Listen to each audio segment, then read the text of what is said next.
Yes.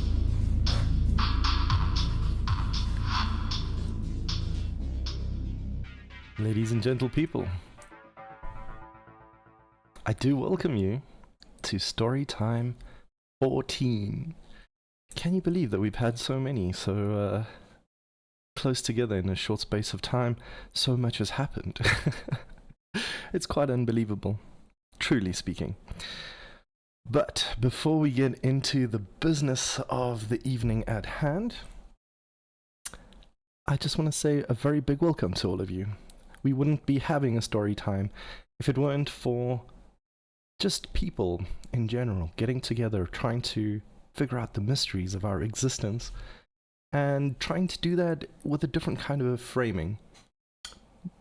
Much is written about, much is spoken about.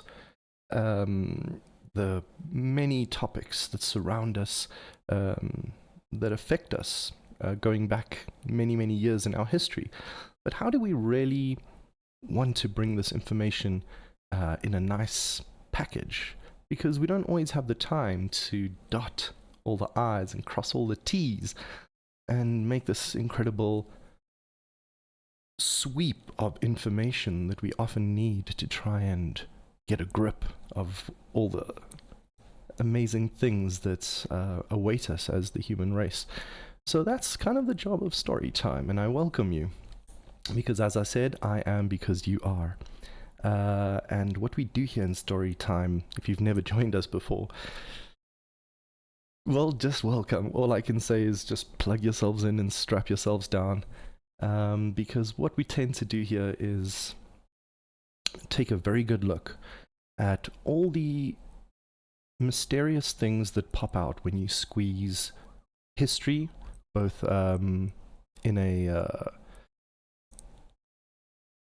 let's say, in a more accepted version of it. When you take that history and you begin to look at today's world and a lot of the features that don't make a lot of sense to us, specifically regarding the way our militaries act and the way our laws seem to be contravened by some people, but by others like you and I, there seems to be a different tier of dominance. And so when we look at these features and we squeeze them together, out pops out these amazing, unknown and sometimes secret, or previously secret, programs and witness testimonies and accounts and all kinds of things. Now, this program doesn't only focus on UFOs, UAPs, government policy and things like that. Obviously, my background is philosophy, international relations and things like that. But we tend to go across all spheres because everything in itself is kind of linked. And that's why I say whatever nook and cranny you begin to uncover, just a little scratch below the surface, and suddenly the raw facts begin to infer a much deeper reality that we need to sort of get to grips with. So this time around, in StoryTime 14, in StoryTime 14, we're going to bring to you some really important information from another disclosure. And this time it's from Steven Greer, Dr. Steven Greer. The previous StoryTime we had looked at David Charles Grush, and he came forward as a very credible source of the highest irreputable of great reputation and irrefutable stature as a military person. And he came forward and made a big splash in the general news, saying that the US government has not only crash recovery programs and that they've recovered craft, but now that he's was also claiming that they recovered bodies, EBEs, extraterrestrial biological entities. So that was a very recent disclosure that we had but a few weeks ago. And now, since then, another guy has come forward, and he's not just any old guy. Anyone who's familiar in the UFO field will know the name Steven Greer. And Steven Greer, most think of him as quite a controversial, not quite, but let's just say a controversial figure. Not many want to comment very directly about him because in general he has done quite good work in bringing forward very credible sources. But the unease of some of his stories comes about with a few aspects, because as StoryTime has always been trying to bring across to the public, there is a conflict of interest between the truth and the truth given by the intelligence agencies, because the truth to them is a valuable asset of war. That means that basically the truth to them is an asset to be used for whatever national security ends or defense initiatives that they might have, or strategies and such. So it's tricky because part of the intelligence that goes along with military operations comes with counterintelligence, meaning that knowing the truth, they must hide it as it is valuable. And so people have come forward over the years giving us grains of truth marred by seas of lies. And it's very difficult to find that needle in the haystack and corroborate the information. But if you pay attention, a lot of this does begin to check out. And this is one of the themes that we're going to bring forward in StoryTime 14. And now, Steven Greer, in 2001, he began this, well, I guess it would be early 2000s, but in 2001 he was going to get together and do a massive press conference a massive conference at the National Press Club. And that was to bring forward a group of individuals from both the military, government, and scientific private kind of realms who had been working on these projects. Now, what was interesting about Steven Greer, however you may feel about him, is that he is bringing forward people of incredible military stature with evidence, with testimony. And if anyone is going to know the names of the projects, and remember, this man has briefed heads of state, heads of CIA, and he has an interesting view about the extraterrestrial phenomena and our relation to this. So we're going to get into all of that because it's quite important. He's an interesting asset to our questions about this phenomena that is clearly happening around us and has been since the times of the Vimana and Ezekiel's burning wheel. So that's one thing we're going to look at with StoryTime 14. But the real drive that I'm going to try and hammer home here by the time this program is done, and we're going to be going on for about 2 hours or so, maybe just over. But the real thing I'm going to try and drive home to you, and the same thing that Steven Greer brings forward as a very important message, is that these secret programs that these people have been working on, deep black, unacknowledged, special access, these programs are highly illegal.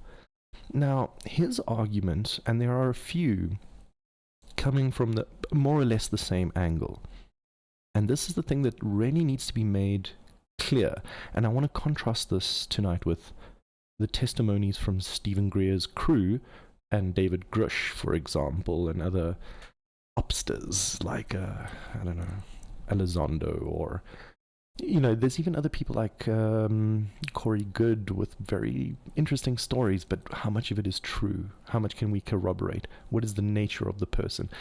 Some of this we're going to look into this evening. And anyways, let me just jump straight into it. Ladies and gentlemen, again, just a big, big welcome.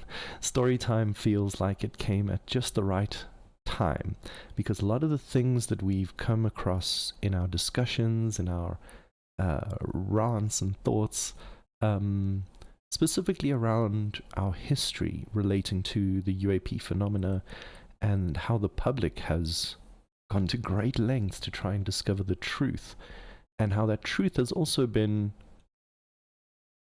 hidden from us from the authorities, both government and military.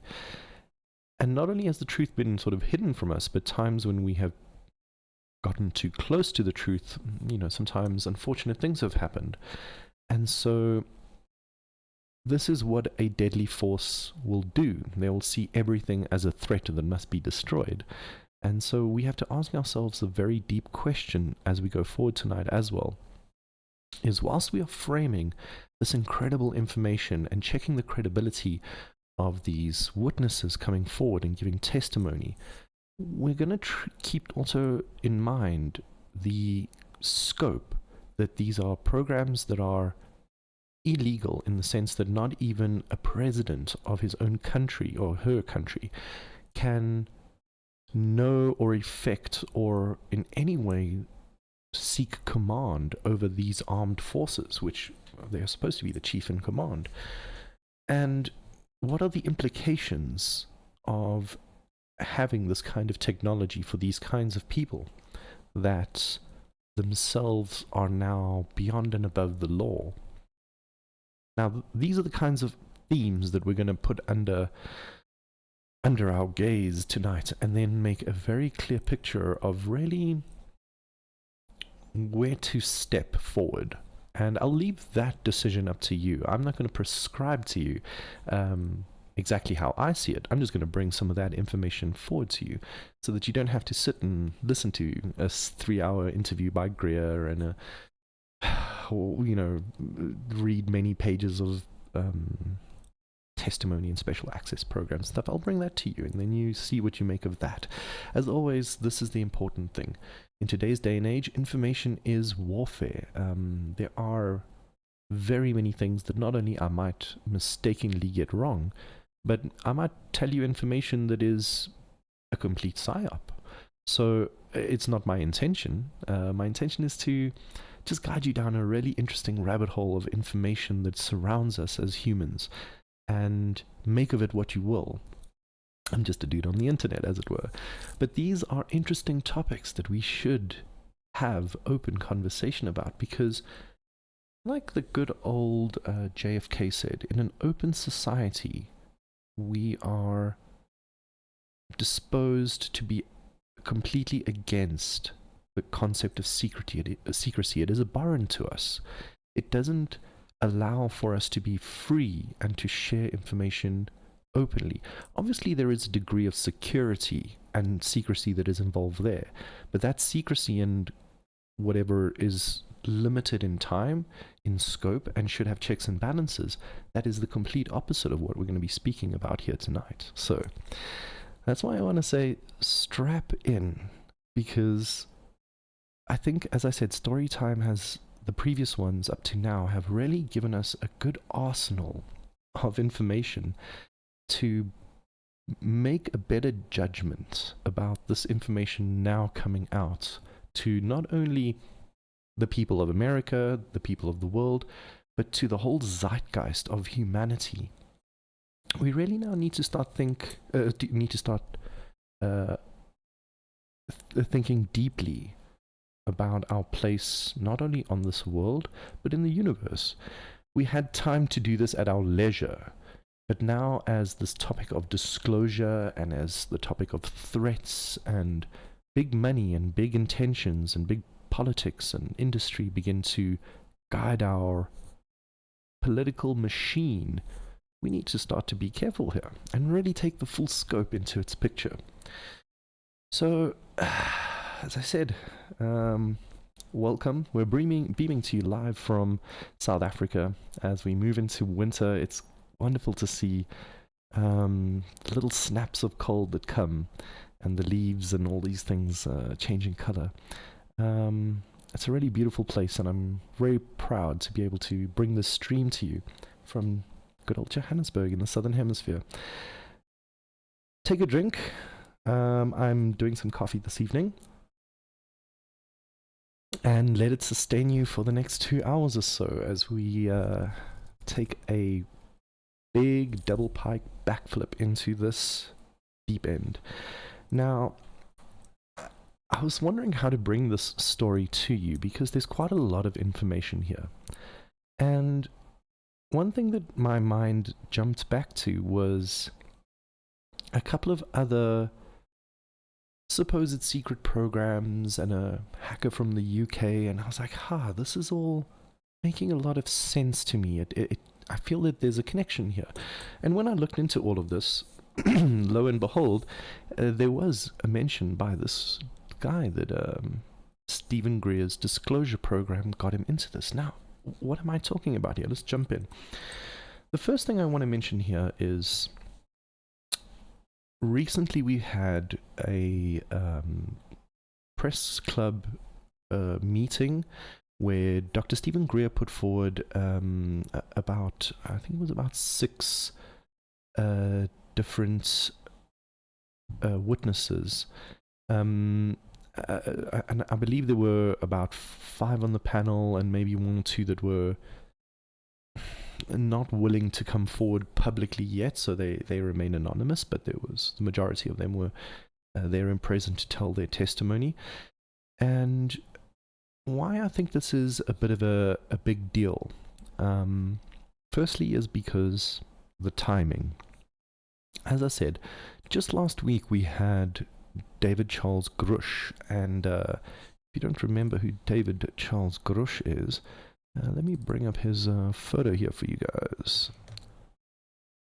Yeah, so this is David Charles Grush, and he came on and gave a sweeping testimony about, and even since his interview, he's gone on and spoken a bit more about his knowledge and access to people that have direct evidence and themselves have been involved in not only crash retrieval programs that he now has the names of, but he also claims that they have recovered the occupants of some of these crashes. I'm paraphrasing, but he said something along the lines of, well, when when a craft will crash, there's often occupants inside the craft that were piloting it. So that's good old Grush. And one thing that we looked at when he spoke, and let's maybe call that up because that's going to be important. When he spoke on camera about his experiences to a reporter called Coulthard, I think his first name is David, he had a very interesting body language, in my opinion. His body language seemed to be very relaxed. It seemed to be almost as if he was giving a little bit more of a briefing, that he was very comfortable because he had practiced, rather than having the fear of God because he was putting out information about programs that have in the past had people disappear and all kinds of other terrible things. So whilst we appreciate that he is a highly decorated person who has probably served his country very honorably, there is a strange quality about his demeanor, and I want to contrast that with some of the people that have come forward through the Disclosure Project, which is under the auspices of Dr. Steven Greer. You'll see there, both are military, but the two have a distinction, in my opinion. So we're going to have a look at that if we can. And as I mentioned, the Disclosure Project from Dr. Greer this time around came at an interesting time. When I heard him speak, personally, I could hear a little bit of tribulation in his voice, because I feel that he's bringing forward very big news and pushing, in my opinion, very hard legally and politically against the state for disclosure, and really sort of slapping the evidence in their face and saying, do something. You can't hide this any further. And it comes at a time, as I said, when there's been already previous disclosures from people like Grush and others. The Senate's Senate Subcommittee on Armed Services have recently had UAP hearings. NASA's had UAP hearings. So it's a topic that they can't put aside very easily. And before we get into the David Grush interview, the other thing I want to mention is the press conference that Dr. Steven Greer had in May of 2001 should have been a bombshell revelation. Nothing like it had ever really of its kind come forward in its natural personally funded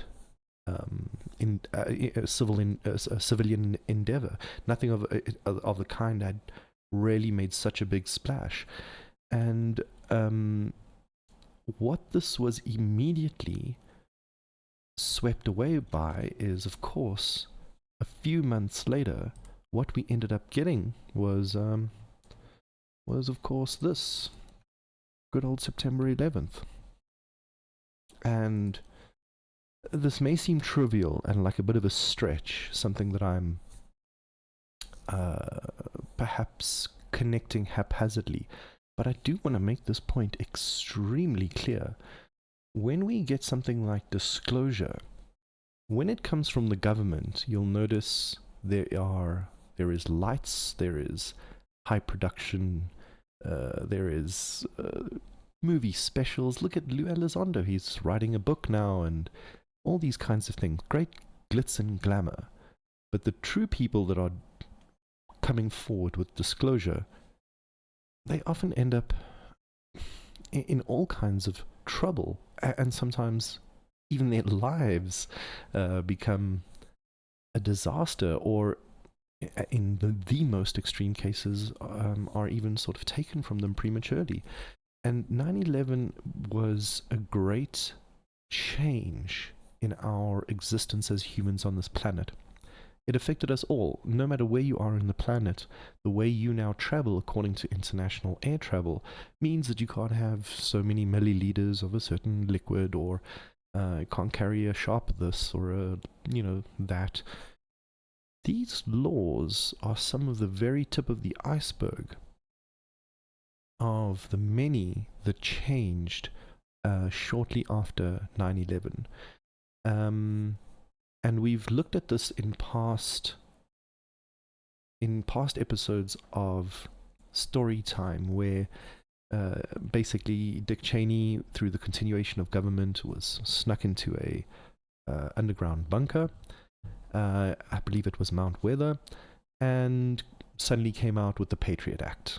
And the Patriot Act are a sweeping group of changes, and many of them very challenging to the Constitution itself. Habeas corpus and all kinds of other things went a little bit out the window because they've also been expanded on.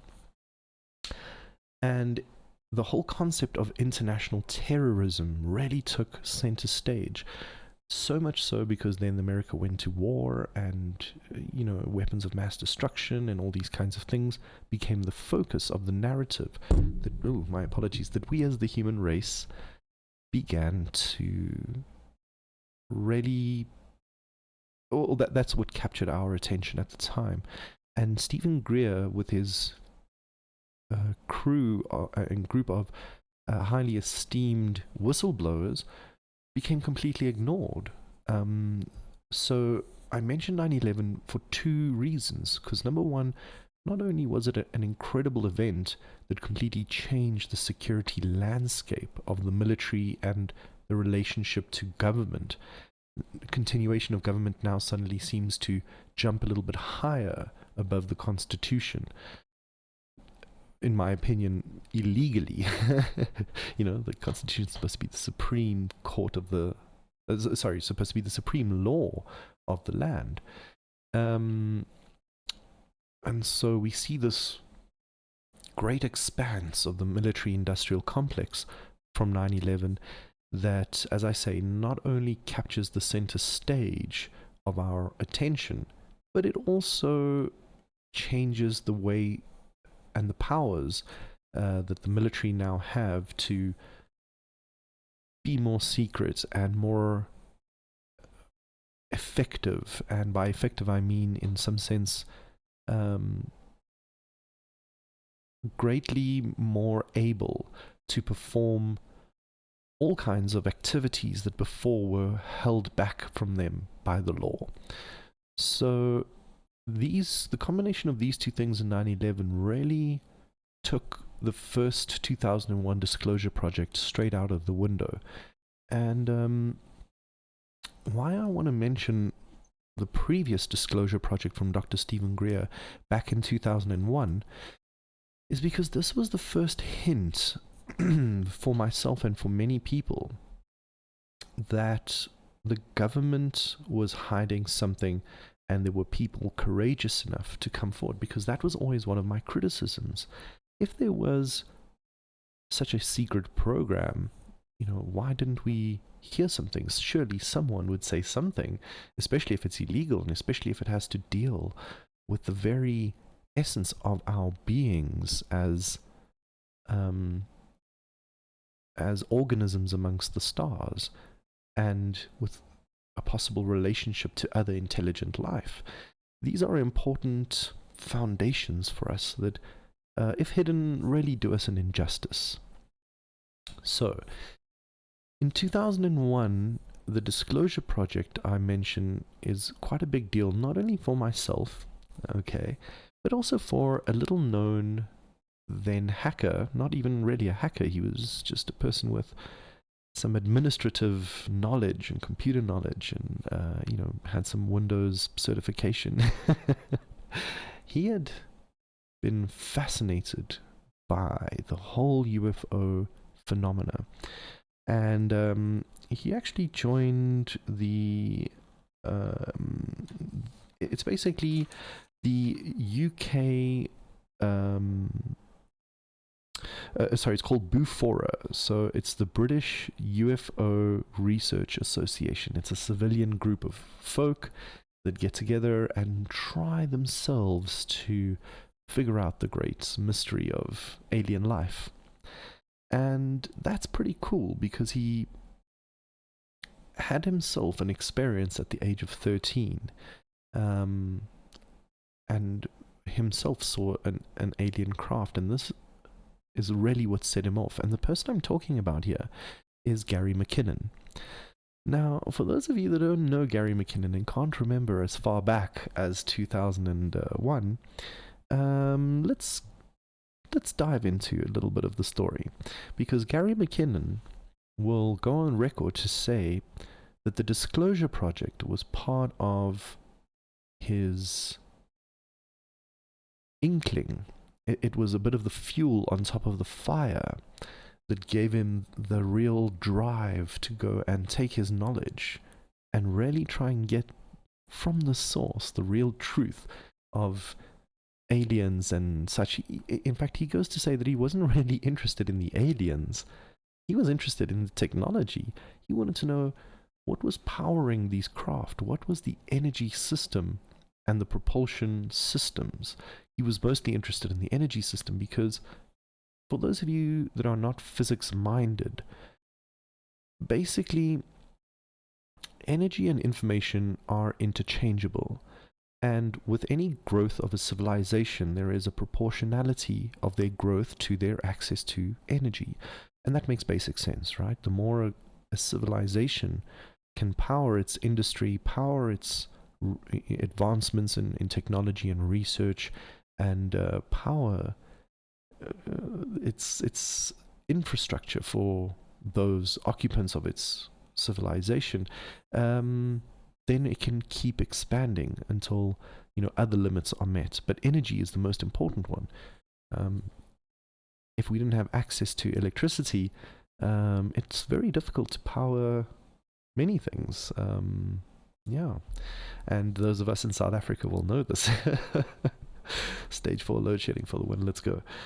So moving forward, Gary McKinnon at a young age has this incredible experience. He gets involved with the UFO community, so he's got a kind of an idea of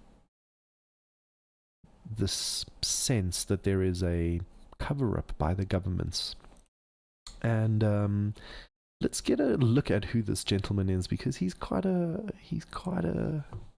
rock star in my opinion.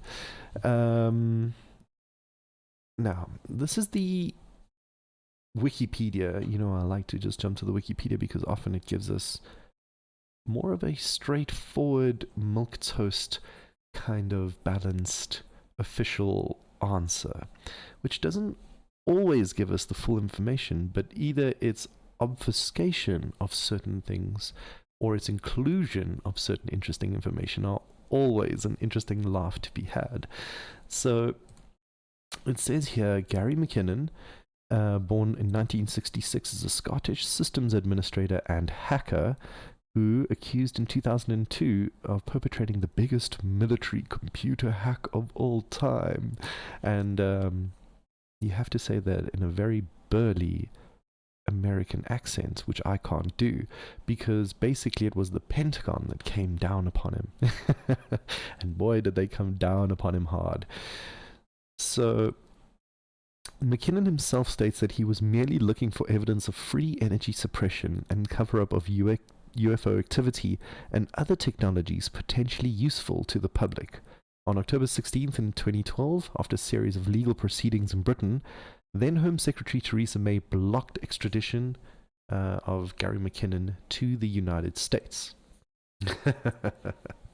Okay, so let's get a little bit deep into this.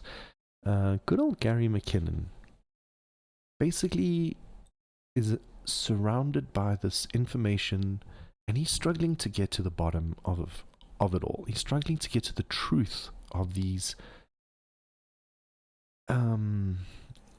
pieces of information that sometimes have credibility but are often marred in a whole bunch of psyops.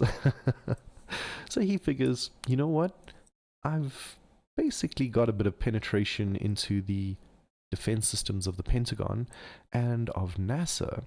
And in part of Steven Greer's disclosure project in 2001, he remembers a lady coming forward, and her name is Deborah Hera. I hope I pronounced that correctly. We're going to have a look at her. But basically,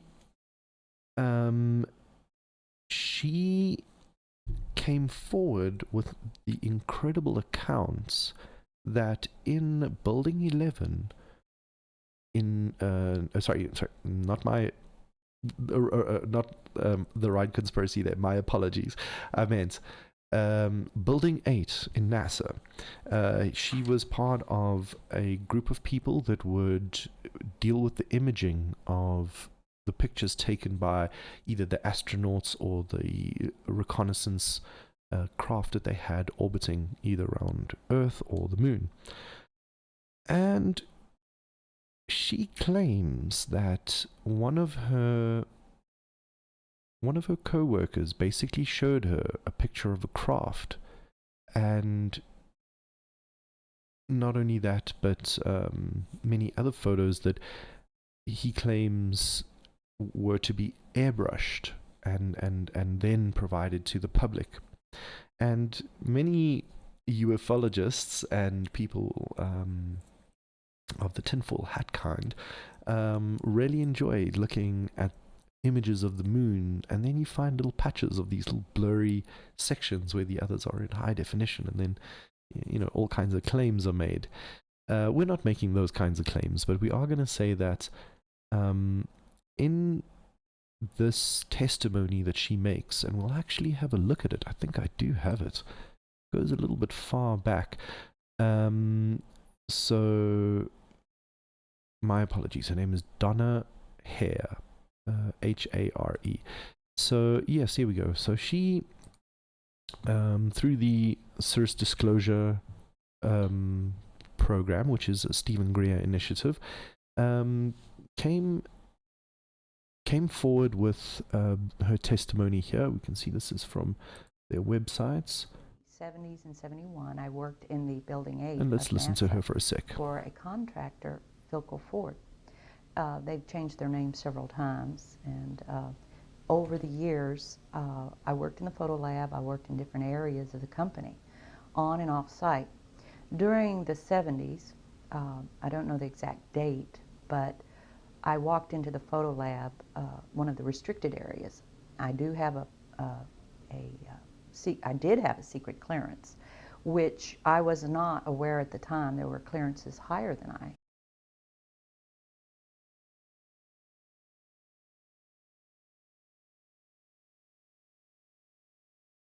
had, because those clearances are supposed to be kept secret, that you have them. So I didn't know. I thought I had the top clearance. I walked into a restricted area, which was not my company. It was the NASA Photo Lab. And there they developed the film from the moon and satellite pictures, everything that's done by NASA.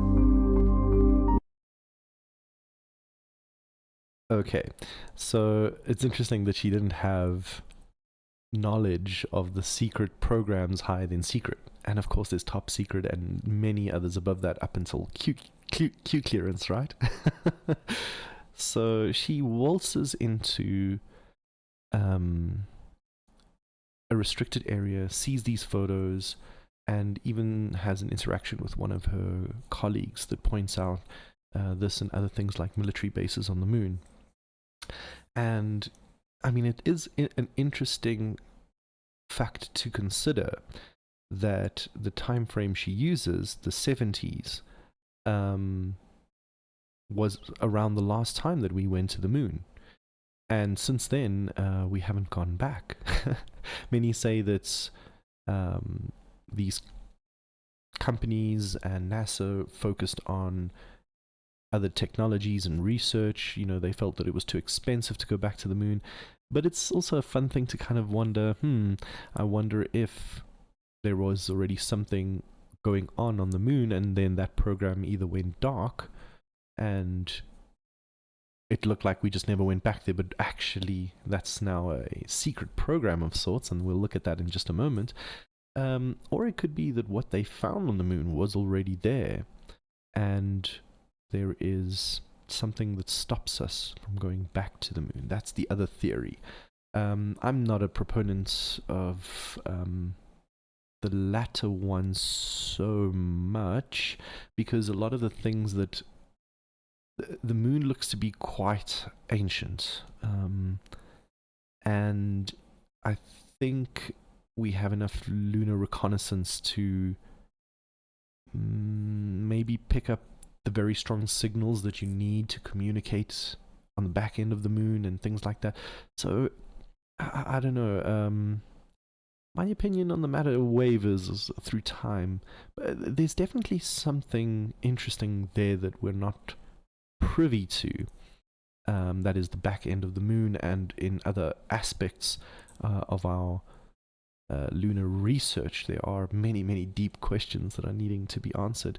And I don't really have a definitive opinion. Of course, this is just me talking, and of course, I always welcome your opinions. This is never a monologue, but a dialogue. So, whether in the chat or whether at email at theprimematterpodcast@gmail.com, let me know what you guys think. It's always very, very interesting. But the fact of the matter is, going back to our original point, the the whole question of a secret space program and lunar reconnaissance in some way make a lot of sense in the context of why the public see that mankind doesn't go back to the moon and establish the bases and all the incredible domes that we had planned and designed by some of the top architects, in different parts of the world.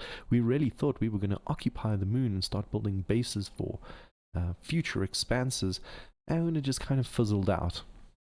So this is one interesting aspect to think about, that maybe it didn't fizzle out, and instead the program just went dark and got better funding, and there was a whole other thing going on there, and we'll look at that in just a moment. So, as I mentioned, Donna O'Hare is one of the people that claimed that there were these photos that were unprocessed and then airbrushed and then given to the public. And she stated very clearly which building that whole thing happened in. So what does good old Gary McKinnon go and do is, as he starts hacking the Pentagon and such and NASA, he remembers, oh yes, I have access to some of the NASA computers. And what he decides to do is specifically look for Building 8 computers and start one by one. And he's not even really hacking them, right? He's basically checking for which computers have either no password or the default password of password. I mean, it's amazing. He almost did the whole of NASA and the military-industrial complex a huge favor, getting a little bit of information and then getting caught, because that's eventually what happened, but letting them know that their secrets were not well protected. I'm sure those protocols have all changed since then. And remember, this is the early 2000s, when we've just gone past Y2K and all kinds of crazy things. Computers are just coming into the real understanding of humanity, and we don't yet have cell phones that connect us to the internet as easily. And it's a big deal, this period. It's before CD-ROMs and all kinds of stuff like that eventually, DVD-ROMs and stuff like that eventually come forward. So these were different times, and Gary McKinnon decides, well, I'm going to now use this access that I've got. The government's basically, laid the red carpet for me, just like that, and let me open the door. And he does. He starts penetrating one or two computers at a time, and eventually all the desktops don't have any information. But eventually, he does find one that does have something. And what he sees there are basically four files, four folders: raw, processed, unprocessed, and filtered. And so he goes into the raw folder because now he wants to know what's in there. And remember, because of Donna Hare's testimony to Steven Greer at the disclosure program, he's specifically looking for images of alien craft and technology and all kinds of stuff. And because the file he tries to download is too large at the time, I mean, we're talking some people using 56K dial-up modems, right? He decides, well, if I can't download the file, I'll view it in a lower resolution through the remote desktop. And so he calls up the desktop and takes control of the mouse and double clicks the image and tries to open it up. And he starts waiting for the pixels to go line by line as the modem clumsily downloads all these packets and displays on the screen what he claims was the first black space. And then he thought, okay, this isn't working out. And then he saw a bit of the earth, and then he thought, all right, it's coming through. And then he sees a giant silver cylinder with, he claims it was smooth, no rivets, and it was a craft in space, clearly. And before he could even finish getting the image, somebody takes control of the mouse at the station, closes the program, and immediately disconnects him from the network. And he gets caught, right? Now they know that there's a breach, and they figure out that it goes back to him. And the US tries for about 10 years to extradite him. And the whole thing goes on a little bit longer because he gets a bit of fame, and it's very difficult for him to get a bit of a normal life. But he does also claim then, at the time, that he was being prosecuted, that he has quite severe Asperger's. And so that made part of his testimony to show that he was maybe just a slightly misguided genius with a little bit of some kind of spectral autism, as it were. And it became a long, incredible legal battle till eventually, as the Wikipedia article mentioned, Theresa May blocked his extradition.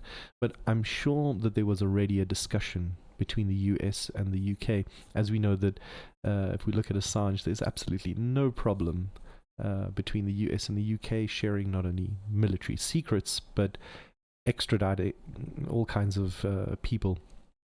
They both operate black sites and secret listening posts together, and you would think that that would be a trivial matter.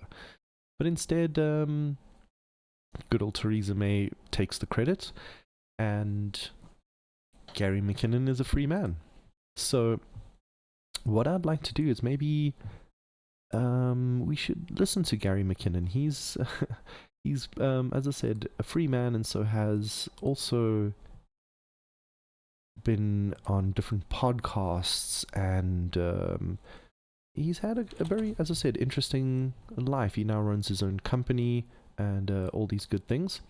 So let me just see if I can find here an interview with him, so we can get a sense of who he is as a person. It's always nice to hear his words and his testimonies and see pictures, but you get a lot when you hear a person speak.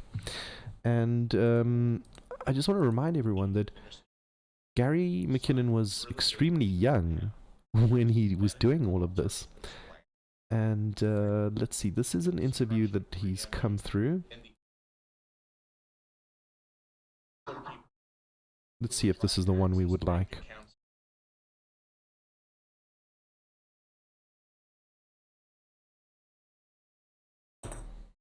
Alright, so we're going to listen to a little bit of Gary McKinnon here. And this is the Tim Ventura podcast. And he gives a really great interview. It's quite short. I highly recommend that you all check it out. It's available for you guys on YouTube.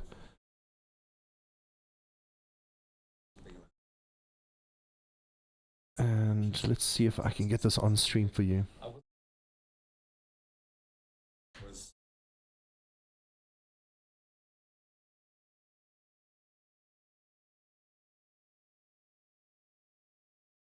Okay, here we go.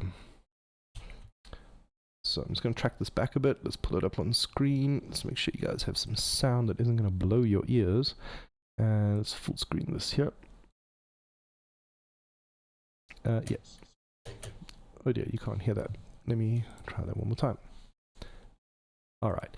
So, as I said, this is Terence McKinnon in his own words. Let's have a listen.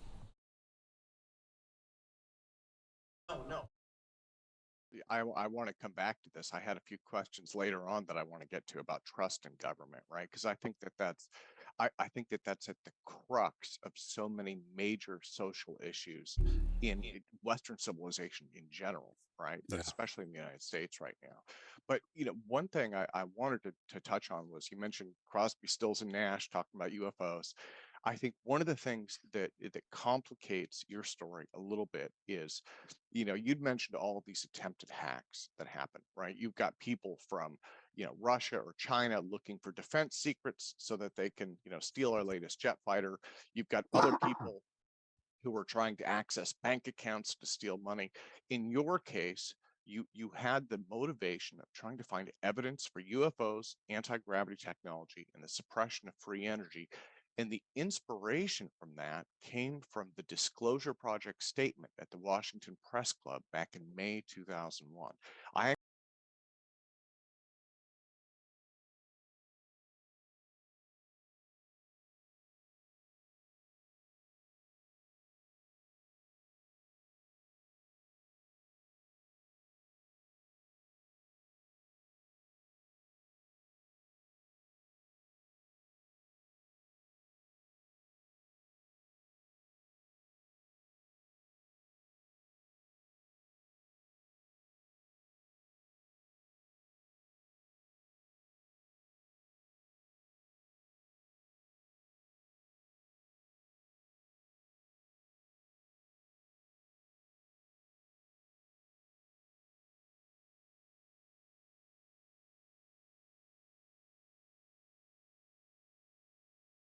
actually remember that statement. And what they did was lay out a roadmap. They said, look, the government has secrets, they're not sharing them with the people, they're hidden, and so yeah, I could absolutely see how that would inspire you. Can you tell me a little bit about how you were inspired, I guess, when you got started there?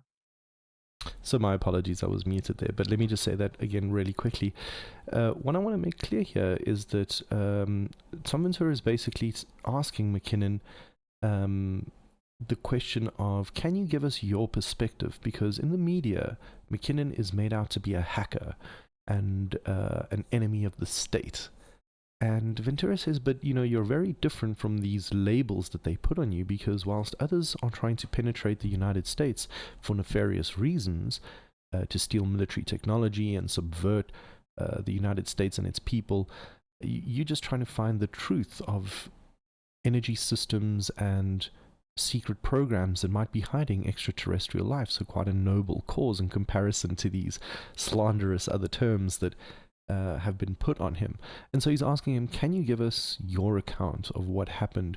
And you also mentioned that the Disclosure Project, the 2001 Disclosure Project from Dr. Greer, was one of the things that drove this person, that is McKinnon, to go forward. And he wants to know, in McKinnon's words, how did that all come together in his view? So let's have a listen. Yeah, big time. As you just mentioned, the Disclosure Project and their book, Disclosure, Steven Greer. Best thing he's ever done. I mean, CO5 contact, that's very much on the sort of consciousness level of things. There's a totally different reader from Physical Proof. But yeah, I mean, he got, I think it was over 400 witnesses that have now been, publicly shown, in whether it be in videos or written statements. And I think at least double that in secret, so that perhaps there's more to come, or so is intimated.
So with McKinnon, they say, can you really trust what he says? He's got severe Asperger's. He was young at the time. And the other thing I want you guys to focus on is his demeanor and his account of the story, and compare that to what you heard from Grush last year. So let's go forward. But yeah, I mean, he got, I think it was over 400 witnesses that have now been, publicly shown, in whether it be in videos or written statements. And I think at least double that in secret, so that perhaps there's more to come, or so he's intimated. And yeah, that disclosure project, but because, so you've got to picture who I was and where I was. I was a guy, I was into science fiction, one of those guys into space and the mysteries and stuff. And the UFO phenomena was the best of all. It was the best thing to be interested in, as far as I was concerned, because if we could, I wasn't so much interested in meeting aliens, although that'd be great and weird, but amazing. I wanted to know how the propulsion worked and how the energy worked.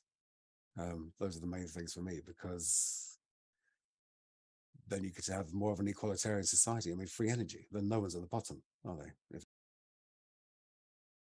And that is the great problem with this whole thing, is even if you go back to Nikola Tesla, what he was trying to do was bring free energy to people, and he died penniless, with a lot of his patents not only stolen during his tenure with JP Morgan, but even after his death, all his work was taken by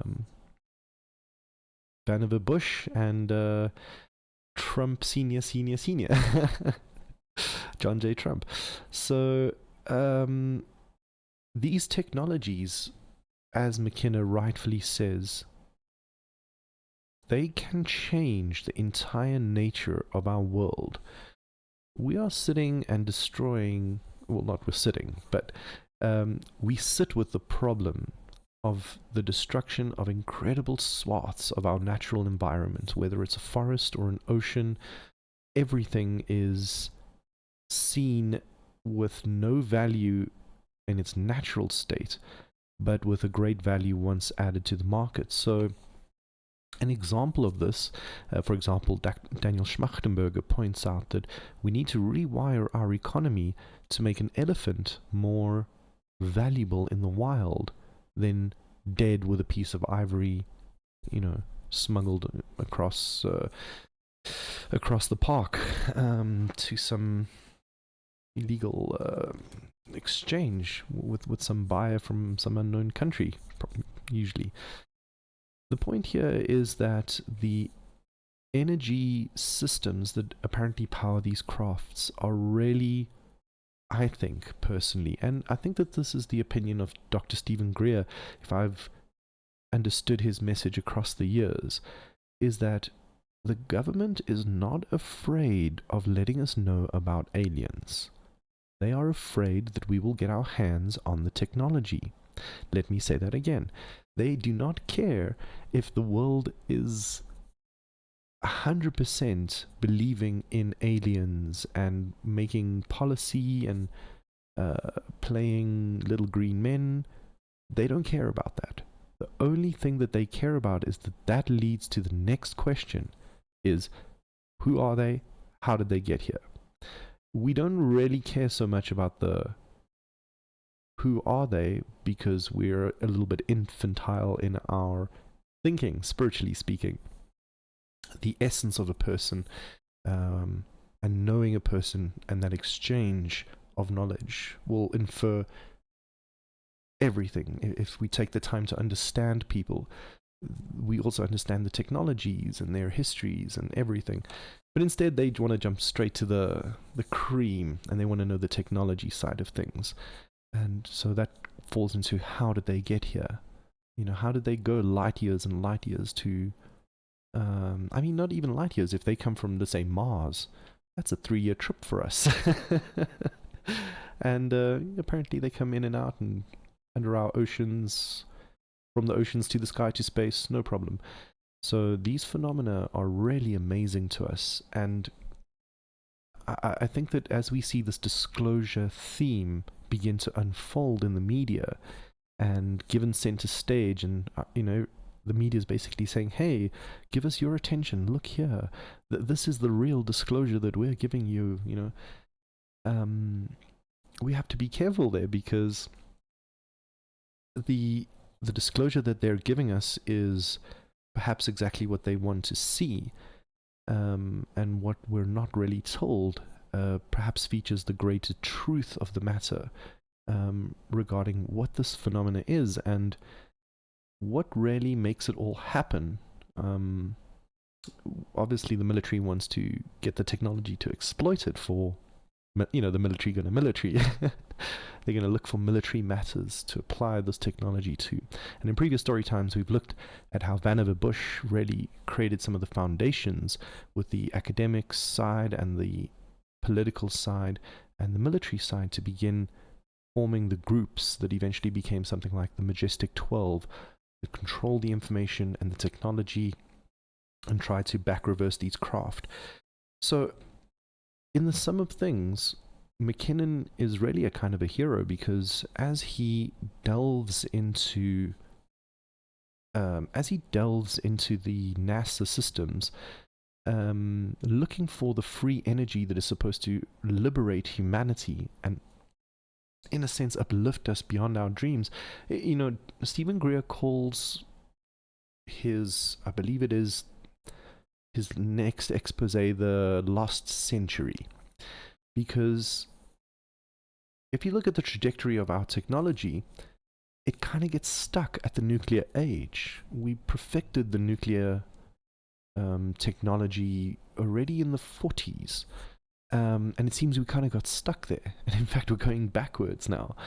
And whilst there are stellarators and tokamak plasma fusion generators that some people refer to as a form of cold fusion, a different kind of nuclear process that we might be looking at now. It's basically mimicking the processes that you would find in the sun. That sort of system, they're trying to make an artificial sun, and that's supposed to generate these large amounts of power very, very cleanly. But we're not there yet, and we're only looking at it in the last few years. So this is the missing century. We're supposed to be, many people in the 1920s thought that right now we'd be flying around in cars and have access to all kinds of amazing things, because if you just track the amount of energy that our civilization has access to, it would make no sense not to just have everything powered like Fallout by nuclear technology. Or at least that's what they thought. And instead, again, like not going to the moon, it just fizzles out. Maybe what actually happens is that technology goes black, it goes dark, and it gets hidden. And that is also quite a plausible idea to keep in mind as we go forward with this story time number 14. Ladies and gents, again, just a very big welcome to everyone tuning in. Storytime 14 is looking at this concept that Dr. Steven Greer has of the illegal secret government. And Gary McKenna was a civilian that accidentally bumped into this secret government and was one of the people who in 2001 gave us a little hint of disclosure. And why do I say that? Because in 2001, not only did he see an image of the, he described it as a cigar-shaped smooth silver cylinder that was out in space. Oh my dear, excuse me, with some antenna attached to it. So I want you to keep that in mind. He said there was like some antenna attached to it, which is very different to some of the other UAPs that we find, and that Steven Greer helps us discern from the ones that are man-made, the technically reproduced vehicles, from the real deal ET stuff that are more organically shaped and seamless without any edges or rivets. Very interesting stuff. So not only does McKenna see an image of this kind of tic-tac, but he finds a bunch of spreadsheets, most of them completely boring. But he does come across one column has the title Off-World Officers. So he finds basically a list of craft and US officers that were part of the US Naval Space Command that were transferring across ships. And he sees this list and he's completely blown away. Now, that is one of the things that really inform us very deeply that the USA has had a secret space program for a long time. And one of the words that comes out of that program was Solar Warden. Now, Solar Warden, we have to take with a grain of salt. There's still a lot to come out there, but I wanted to mention it now because as we look at the disclosure project from 2001 and then the current disclosure project that happened last week, this concept of a secret space program by the United States and other multinational groups of countries that are together involved in these big projects that are, as I said, deep black, special unacknowledged, special access unacknowledged programs. Things start to get a little bit closer into a focus that makes some sense. And McKinnon says to us that, you know, if we have off-world officers that are part of a branch of the military that are, or were up until recently, completely unacknowledged by the government, now we've got a space force, so it wouldn't be, it would be completely normal to see military officers, you know, with craft in space now, which is also an interesting thought as we go forward in time. I mean, space is supposed to be a domain of peaceful scientific cohabitation, but in previous story time we saw how now it's becoming a state of weaponized tension. Now, McKinnon says that the disclosure project from 2001 was extremely important in the formation of his drive to go and find the truth of these energy systems. And what I'd like to do now quickly is just maybe show you just a little bit from the disclosure project 2001. We're just probably just gonna like let it play in the background while I tell you a few things. And this is just some of the footage of the people that came forward to give their stories. And as just a brief summary, these testimonies back in 2001 absolutely blew our minds, because these were people that had high-level top-secret clearance, beyond top-secret clearance, because they were not only involved in the military, but in parts of projects that even parts of the military did not know were going on. In other words, if a general had to speak to these individuals about the programs that they were involved in, not only would the black aspect of their project protect them from that information ever coming to light and being acknowledged, but these people would be able to flat out deny it because they've also got non-disclosure agreements and all kinds of things, and that general or president would never be able to get their information out of them unless these people, like they're doing now, come forward with that information, or maybe there's enough evidence that you can build a case and subpoena them and put them before a congressional hearing and hope that they tell the truth under oath. But you're not going to get information easily out of these unacknowledged programs, and that's the one big point that Steven Greer makes. The next big point he makes, and that many of these people that you see on screen here will remind us, is that the programs that they are working on are beyond secret, because they are unacknowledged and special access, and go in their own directions. Remember, these secret organizations that run, or these wings of the military and defense contractors and government that run these special programs, they have budgets that are not even the black dark budget. What do they call it? The black budget. That's right. It's money that's kind of obfuscated from the public and from, international states, so that they can't know exactly how much they're spending on research and operations that are clandestine. So that makes sense, but this is beyond that even.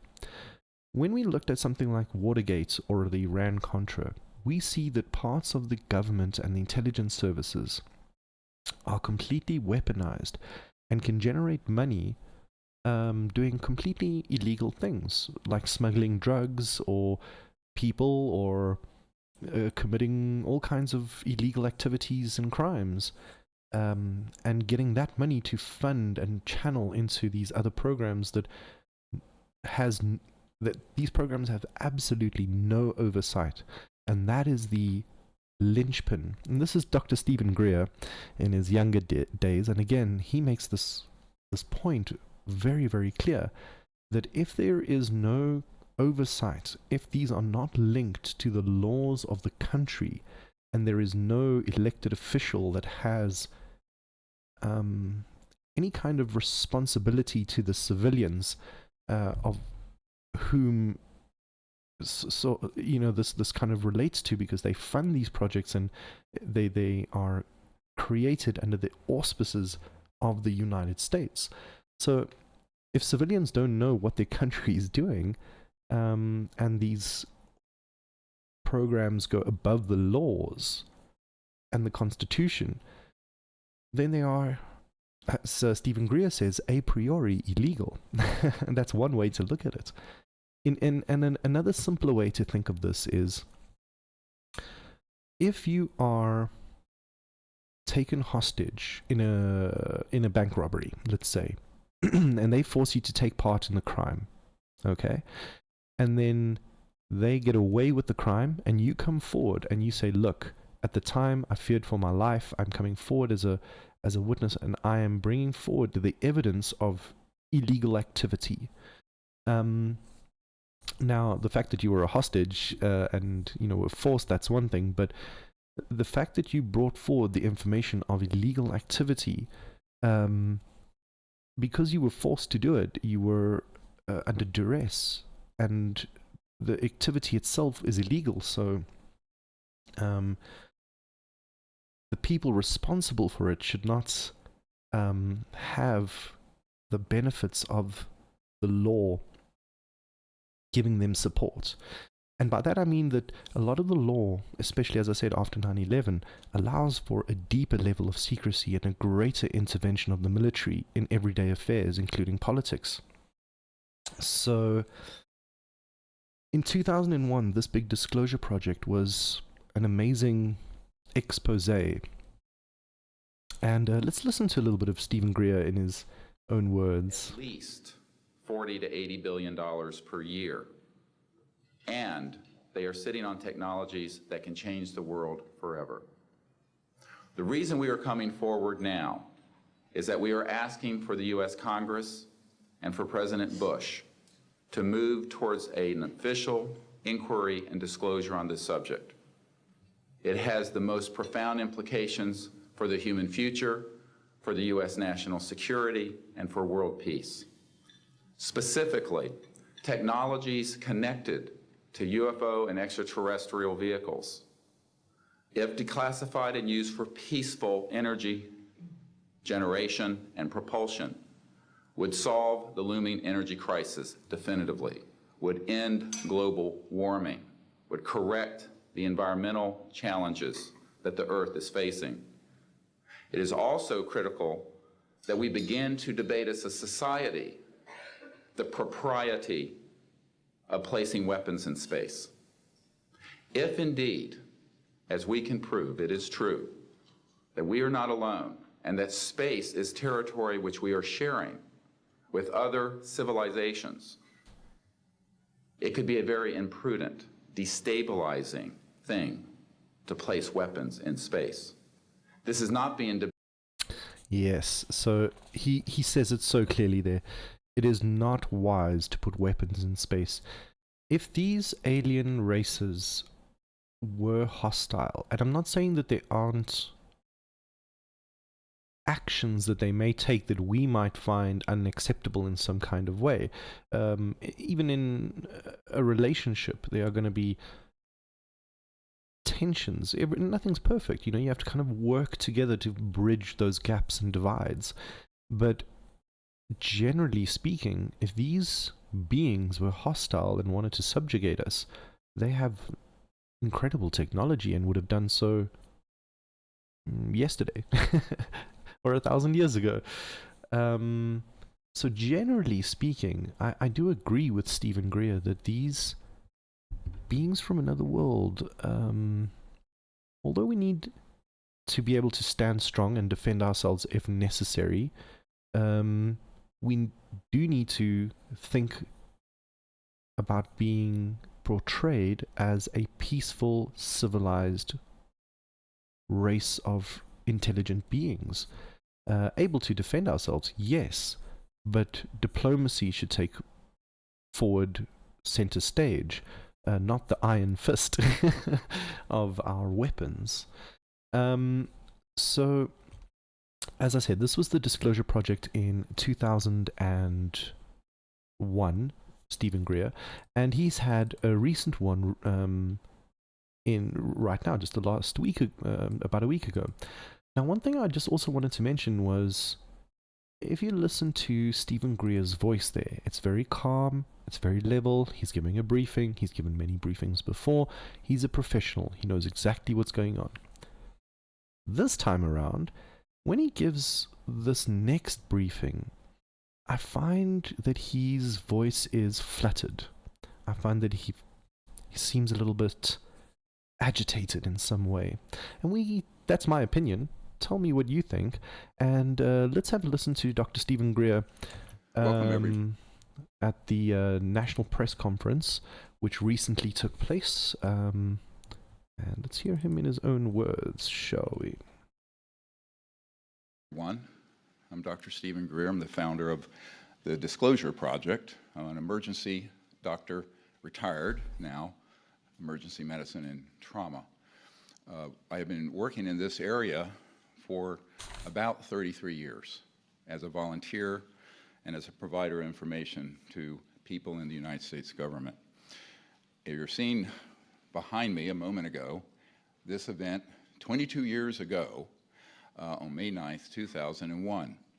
At that event, there were 22 folks who came forward, and that information is all on our website and on YouTube. And those were folks who actually, some of them, who handled extraterrestrial bodies called EBINs, extraterrestrial biological entities, handled craft, were on retrieval teams, all kinds of witnesses. So I just want to pause it there for a second. This is in 2001. So right now, when everyone's losing their minds about disclosure and aliens coming forward and retrieval programs and David Grush's testimony, StoryTime has gone to great lengths to just remind us again and again and again that this is not our first rodeo. We have, both as the public and as the government, had many credible witnesses come forward, both in the private industry, both in government, and from the military, in our lifetimes and before. And these credible people have all more or less said a similar thing. And it goes on and on, where now, because the Pentagon has given their stamp of approval and said, oh yes, we don't know what this is, and now the Senate should have a meeting, and all of it's coming in quick succession, now people seem to be paying a little bit more attention. The phenomena seems to be growing, and there are more hearings, there's more open discussions and studies now by NASA, and we know we've pointed out that a lot of it is farcical because it's come and gone many times before. But at the same time, why it seems to be sticking a lot more now is because the media and the government are beginning to push the narrative.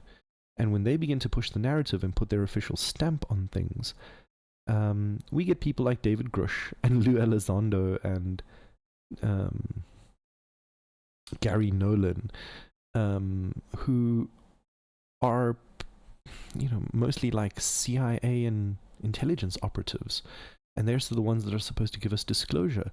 They have, for me at least, a completely different texture than some of these people that come forward to tell their stories.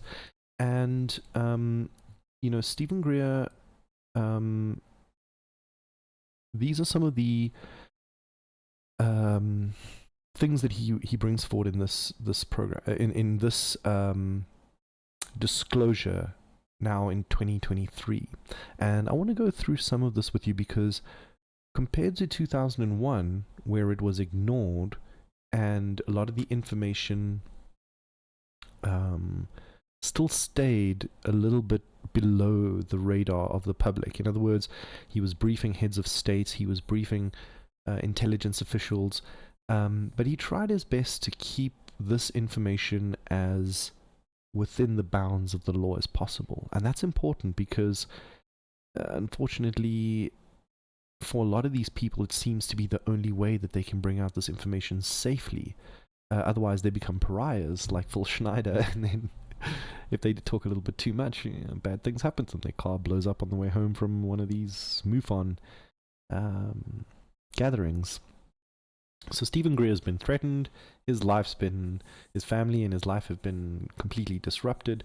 So that's why I think in some sense he's tried to keep within the channels and tried to bring forward military professionals and government officials. This is on the one reason why he's often criticized. But again, I do appreciate that a lot of these people, when they speak, they have a sense of real human credibility to them. And their testimonies are interesting, and they come forward with information that has now been bundled together, and a lot of it's been given to the media, because in now today's day and age the UFO topic has caught fire, and there's a lot of laws that have passed, and so it's a real thing. Reporters can dive into this and refer to the RO office and ATIP and a whole bunch of UAP task force activities and things like that. It's a real thing that you're not as discredited if you're beginning to study this, like Avi Loeb or other people, or if you're a government official that wants to come on the record about this. Of course, now we have to be careful because, as I said, with Grush, his disclosure came across as, I believe Tinkerbellius made this comment, he came across as a spokesperson. And I appreciated that comment because I think that's a good way of stating it. Whereas you see these other people here are, you can have the sense that they're coming forward at great risk, and a lot of them, this was a bit of a last resort for them. Now, what you got up on screen here is the Disclosure Project Intelligence Archive. This is the package that they give to Congress and some people of the media, and these include documents from the United States, Canada, Australia, Russia, the UK, and more. You'll notice that many of those are part of the Five Eyes. It includes 145 top secret facilities, bases, maps, and that's a dynamic list that's changing and has changed over time. To this day, he's now brought forward 752 witnesses from military, corporate, government sources, files with witness testimony, and some video with supporting documents and information, which lead to the compilation of top secret facilities and bases maps. We'll see that in just a moment. He has documented 121 UFO crash retrieval cases that, through the people that are coming forward in his disclosure program, had access to and bring to the public. And there are a number of deep throats that provide intel and whose names are unknown that are not included in the archive. Now, what he means by deep throat, now that is a reference to the porno Deep Throat, which was a big thing back in I believe it was the 70s or something like that, the Linda Lovelace scandal and all of that. But it also became the code name for one of the leakers of the Nixon secrets to the to the reporters.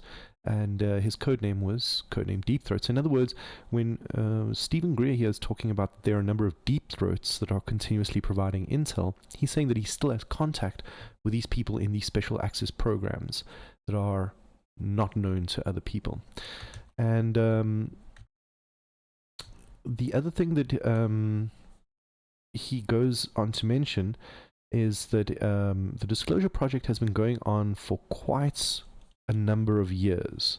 And so in that time, quite a number of people have come forward, and you can see and sort of listen to his voice. He, to me at least, seems to be quite flustered.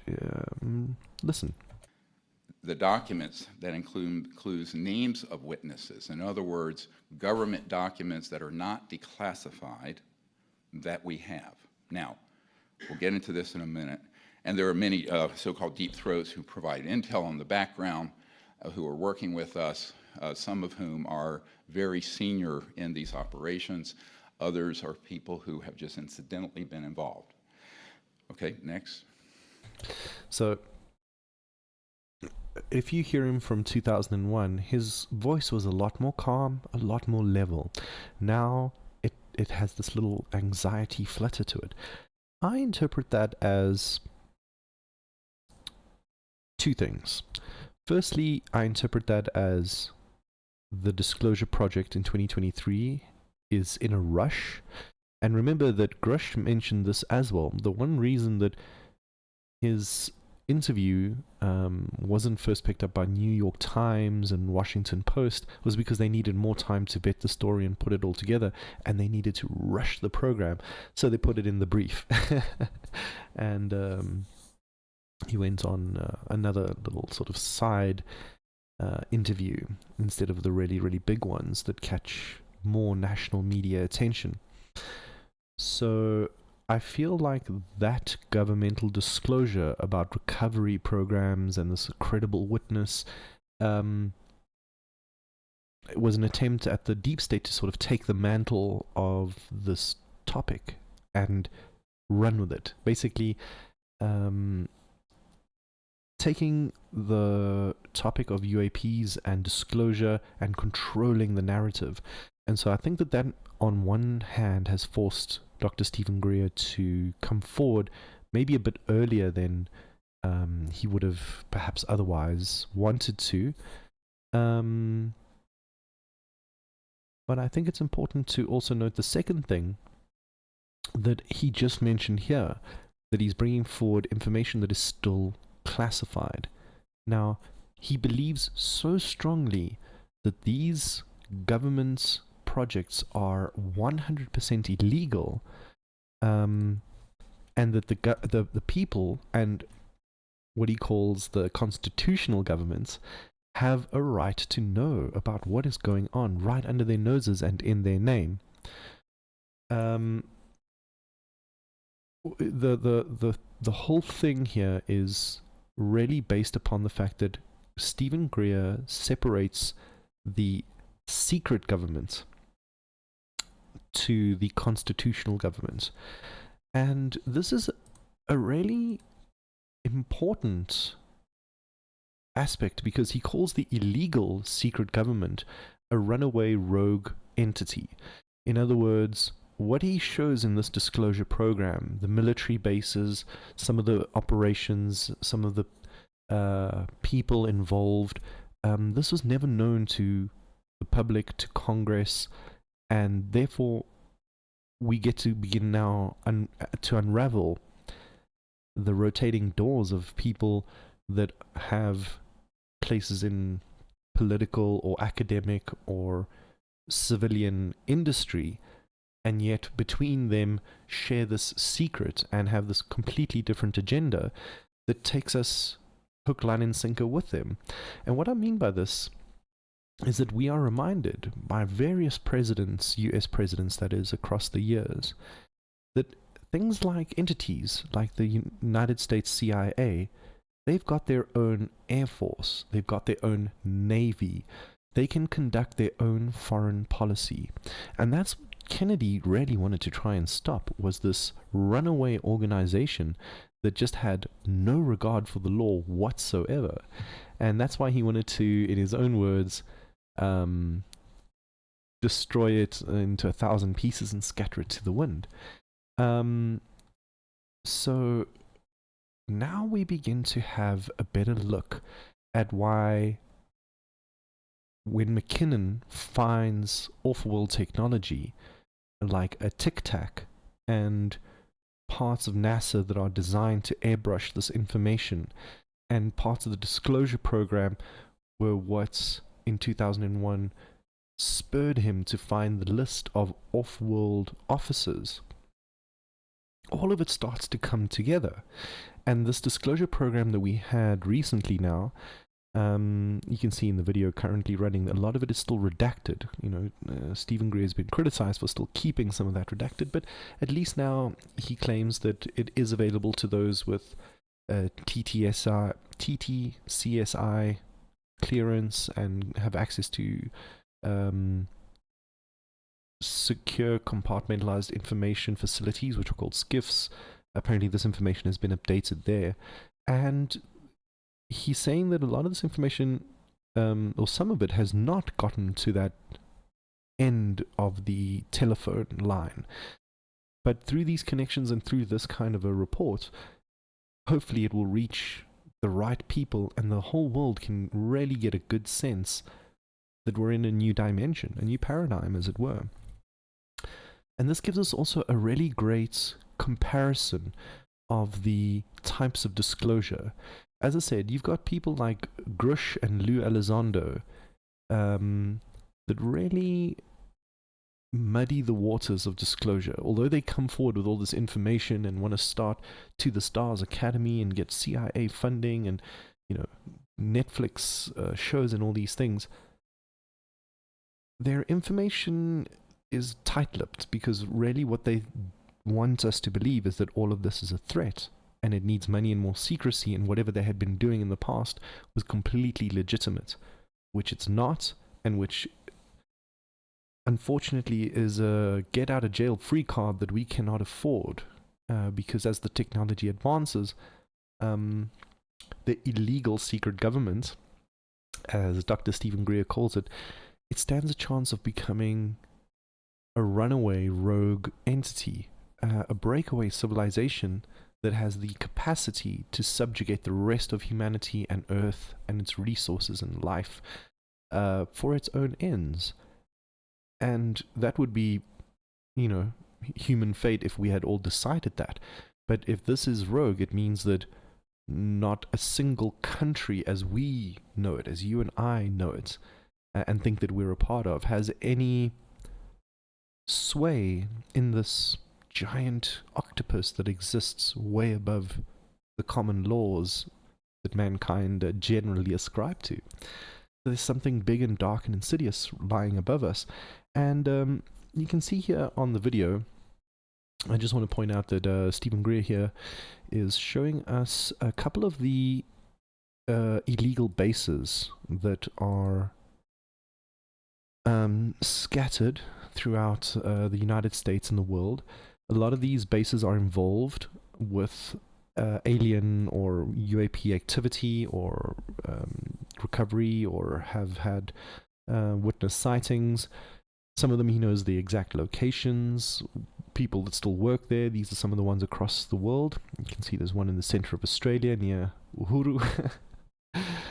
And all over the world. Obviously, there are a lot more. But these are some of the names of the bases that we see here. And as you can see, Area 51, S4. The other interesting things to me that jumped out were also a lot of the universities.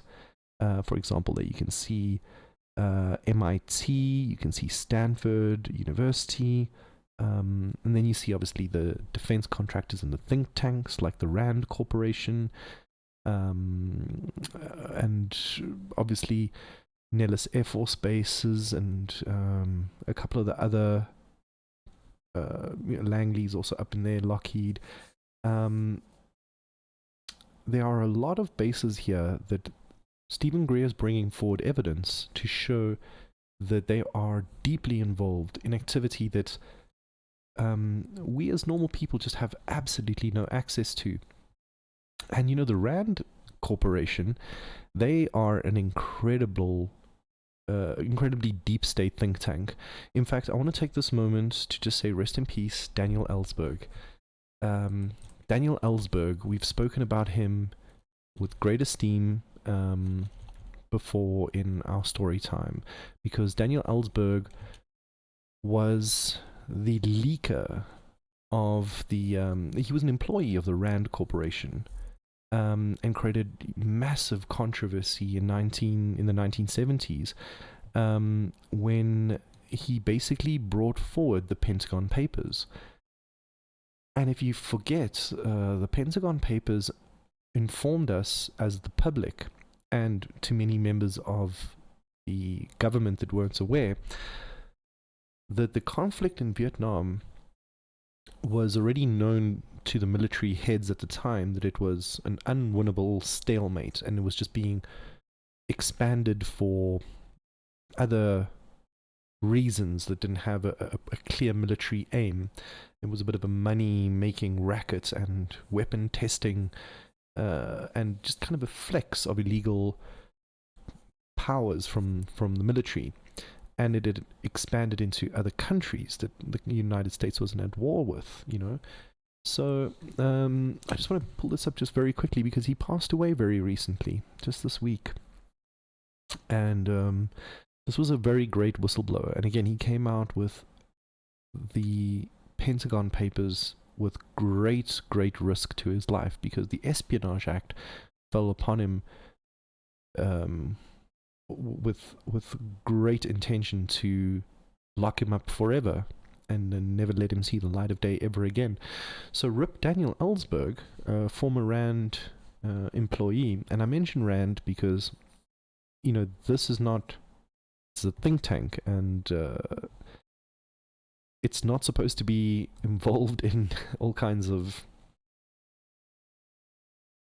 military activity that is unacknowledged and unknown, without any checks and balances. And it has been used time and time again as a springboard for all kinds of globalist agendas and hawkish military research papers. I mean, check at these few here that have been pulled out since the topic of interplanetary possibility has kind of been divulged. So this is one of the papers that you can read about transplanetary subway systems. And although this is just a concept paper for this thing called Planetran or Planetran, which is the transport of an electromagnetically supported train or high-speed rails underground or off-world. The interesting thing about this is this would be exactly the kind of system that is described by these underground bunkers being all connected. So Mount Cheyenne is connected to Washington, is connected to Mount Weather, and all by these high-speed rails, apparently. People like Phil Schneider were some of the people that came forward to say that they were involved in the building of these tunnels and bunkers and stuff like that. And these deep underground military bases carry with them some really bizarre stories. For example, I'd like to point your attention there to number 32, Dulce. Now, if you don't know who Phil Schneider is a government contractor who said he worked on making military underground bases. And one of the bases he worked on was Dulce. Now, he says that at Dulce base, there were levels occupied by beings from another world, and they were doing their genetic experiments on humans and other stuff. And basically, when we discovered that they were not only eating humans and experimenting on humans and doing things that were beyond the treaties and agreements that they had, a big fight broke out between the humans and the aliens, and apparently he lost fingers and had all kinds of damage from that fight. Now, I don't know if that story can be corroborated, but he talks about Dulce base, and lo and behold, in Greer's disclosure, he points out Dulce as one of the areas where UAP technology has taken place. Let's have a quick look at Phil Schneider, shall we? I think I do have him here somewhere. Yeah, there he is. So that's all good old Phil Schneider there, and he's done many public speaking events. So I highly encourage you guys to check out his various things that have been uploaded on YouTube and the various things on the internet. And here he is showing off some of his wounds. So you can see there on the left hand he's missing some fingers, and he says that this came from the great battle at the Dulce base. He even apparently smuggled out some photos of the vats that they were keeping these hybrid humans in and stuff. It's a great story. Again, you have to take it with a pinch of salt, but some of his credentials are really legit. You have to take what he says with a grain of truth. You know, again, maybe not everything can be believed very easily, but his story is important to consider, because he also explains why there's so many missing children that go, you know, missing in places like the Finger Lakes area and other places of the United States, the national parks and things like that. Not only children, but just people in general just go missing, and he claims that those are abductions for experiments and the aliens to do with humanity as they please. And I just want to remind you that Phil Schneider came out with this information, and towards the end in 1994 began saying he was being followed and he's fearing for his life, and on the way home from one of these conferences he tragically blew up in his vehicle, if I remember the story correctly. That's the story of Dulce base, and you can see there are a lot of these other well-known places. So one thing I just want to mention here before we dive back into Steven Greer is that just because the names are on a list and there's little dots on a map, and you'll see that a lot of the testimonies, the visual images that they show you are illustrations, that has been the biggest criticism of this disclosure project. That, you know, we want to see photos of the EBEs, we want to see the videos of the craft, and a lot of that hasn't been provided to us as the public. Apparently some of it is available to those that have been read into special access programs and things like that, and, you know, members of Congress, and we're not privy to that, but hopefully our elected officials can make some sense of that. So there was a great big controversy right from the get-go where they said, well, just give us the evidence, just let it all out to bear. But you must remember that Steven Greer has, from the get-go, tried to work within the white hat, light-seeking players in the government. He still has hope that part of the government and part of the military can, part of the government and part of the Pentagon and the Defense Ministry can rein in this corrupt and breakaway rogue section of the military-industrial complex. And whether that's possible or not, I don't know. I'm not sure. It's a very tall task, because in a sense the breakaway technologies that are hijacked by these corporations and secret organizations, how do you rein them in when they have access to such powerful technologies and such deep layers of secrecy? It's almost like you have to reform the entire system, in my opinion. But Steven Greer believes that we can still move forward. And a lot of the testimonies that are coming out of his videos really show us that a secret space program are real events and real things that we as the public must be aware of. So at least that much we give him credit for. And knowing that there are these people that have come out, we at least have their testimony that we can see for ourselves, although we don't have first-hand account of the evidence. Perhaps that's a fair midway point.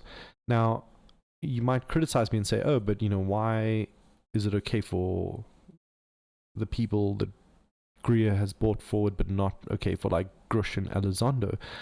And the answer is, look at the difference. Elizondo and the Go Fast videos and the Tic Tac and all of these things, he's now tightly tied in with Corbell and Tom DeLonge, and it's like presented on a silver platter. It's got the best CIA and media, and instead, you've got Greer literally saying that it's taken me 20 years to bring more people forward because many of them I cannot secure their safety.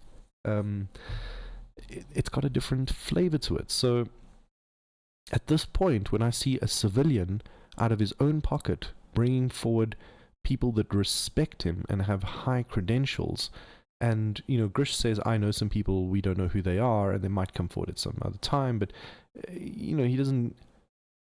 The information is here. At least Steven Greer has provided information that, as we begin to unpack, there is a lot of information for us as the public to begin to not only link previous things and get better corroboration and understanding, but we also then, if we begin to dig deeper into these things that he's brought forward, maybe things like freedom of access and pressure on our lawmakers can give us real disclosure. Now, as I mentioned, disclosure handed to us willy-nilly by the intelligence agencies smacks of psyops. But when people who are bravely coming forward at the risk of their own demise show information to the right channels and provide what they can to the people, that then allows the people to continue their research, I'll take that. That's a win, in my opinion, and it leads to a more credible witness and just project altogether from Steven Greer. So whilst he's been criticized for playing a lot of ball with the likes of Richard Doty and other misinformants, at least he gets them on record, and at least we can hear their testimonies.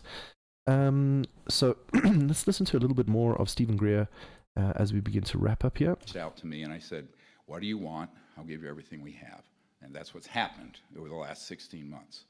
So I cannot name this person, but they're a wonderful person of enormous integrity and a hero of our country. So I want to just go through quickly some of the new ones who aren't here. Now, the reason these have initials, they're waiting to be cleared for coming forward publicly. They're afraid. Let me explain to you why they are. This man, here's just his incoming letter. We get these every day. Now, he's afraid he'll lose his pension. He signed an 80-year non-disclosure agreement. He has been threatened, and some of these have seriously had their lives threatened. It's a very thuggish situation going on that the Department of Justice and FBI need to drill down on very quickly. Next. Here's an illustration of one event that he was involved in back when there was a extraterrestrial vehicle that crashed and then ultimately ended up at Lawton, Oklahoma, near Fort Sill.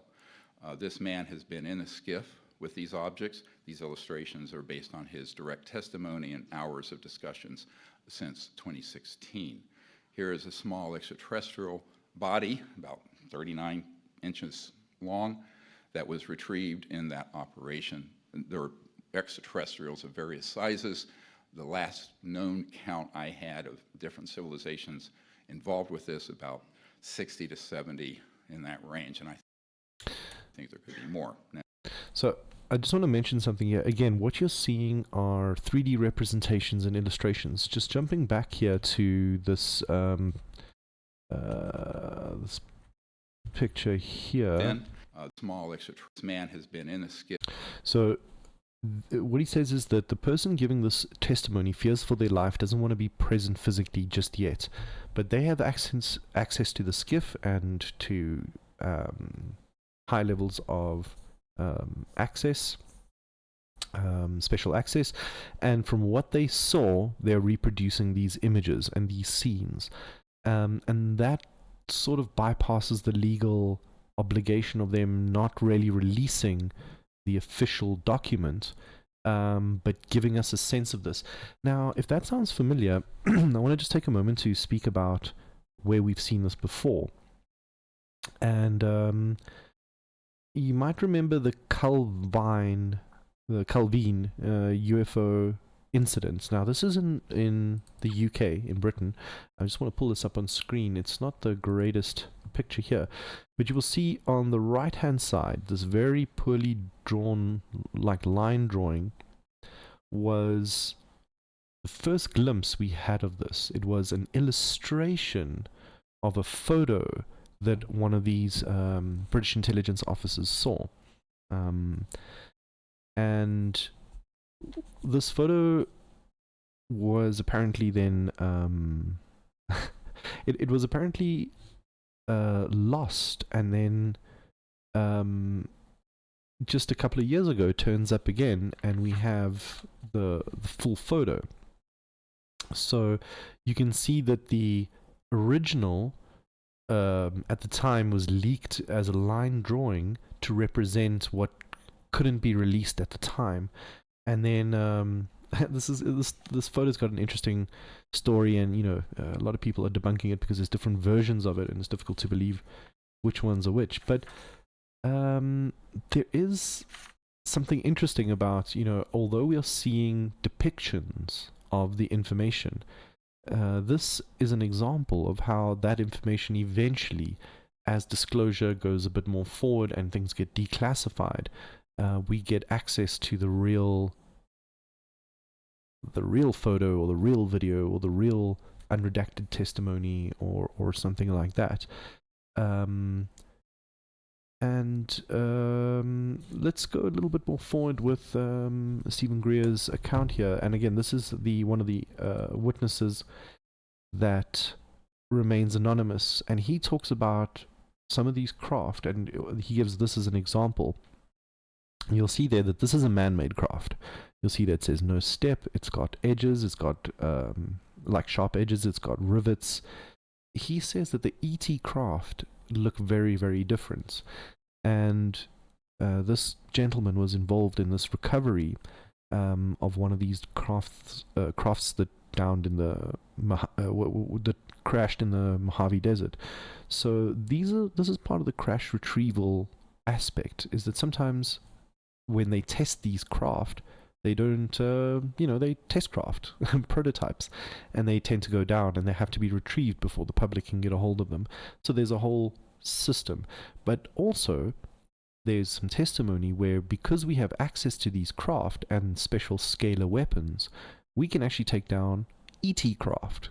And Greer says that this is insane. Shooting down craft that have no...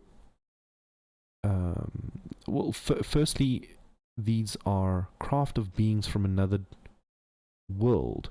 Visitors that our first action should be diplomacy, not a giant scalar laser to the face. Because we need to understand each other. We're when Columbus first came onto the shores, he was probably in someone else's territory, and but as laws began to separate what was acceptable and unacceptable to the inhabitants, and obviously that took a very, very long time in the context of us and, let's say, Columbus. But what I'm trying to say here is that these craft, they don't know that we have airspace, and that we're very hyper protective about the fact that they don't say stop when we when we tell them. So there has to be a way to sort of communicate that, but that doesn't justify just straight up shooting them down. They've never in any kind of way performed any kind of mass violence that shows, at least directly that we know of, that these the whole race of these foreign alien beings are hostile. It might just be like us, where some sections are violent and sociopathic, but maybe that, I think Greer makes the point that maybe as an entire race of species, we think of the human race as peaceful. Some of us are incredibly violent, but that's a fair comparison, I think, to make. And it's also something that he hammers home in this disclosure that he's done recently, that these craft, a lot of them are man-made. He says here as well that one of these beings, for example, in one of the accounts, the craft basically stops this witness, he and his wife, in a car, puts the wife in a stasis field, and this mechanical being tries to manhandle him, and he, basically gets hit by the car, and he gives him a kick or something like that. And what it exposes is that what he thought was an alien was actually a mechanical being. And they call these programmed life forms that are man-made.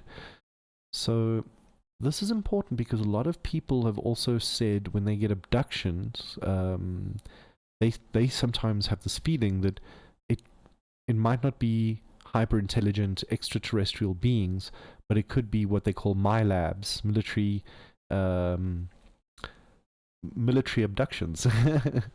And they feel that some of these beings can be mechanical, and so that's to either act as some kind of way to interface with other alien forms, or to misdirect people, or just, I don't know, there's lots of theories, but this is something else that we need to keep in mind, is that the occupants of some of these vehicles might not actually be biological forms. That's why they formed that term, EBANs, extraterrestrial biological entities, because some of these things aren't biological, as it were.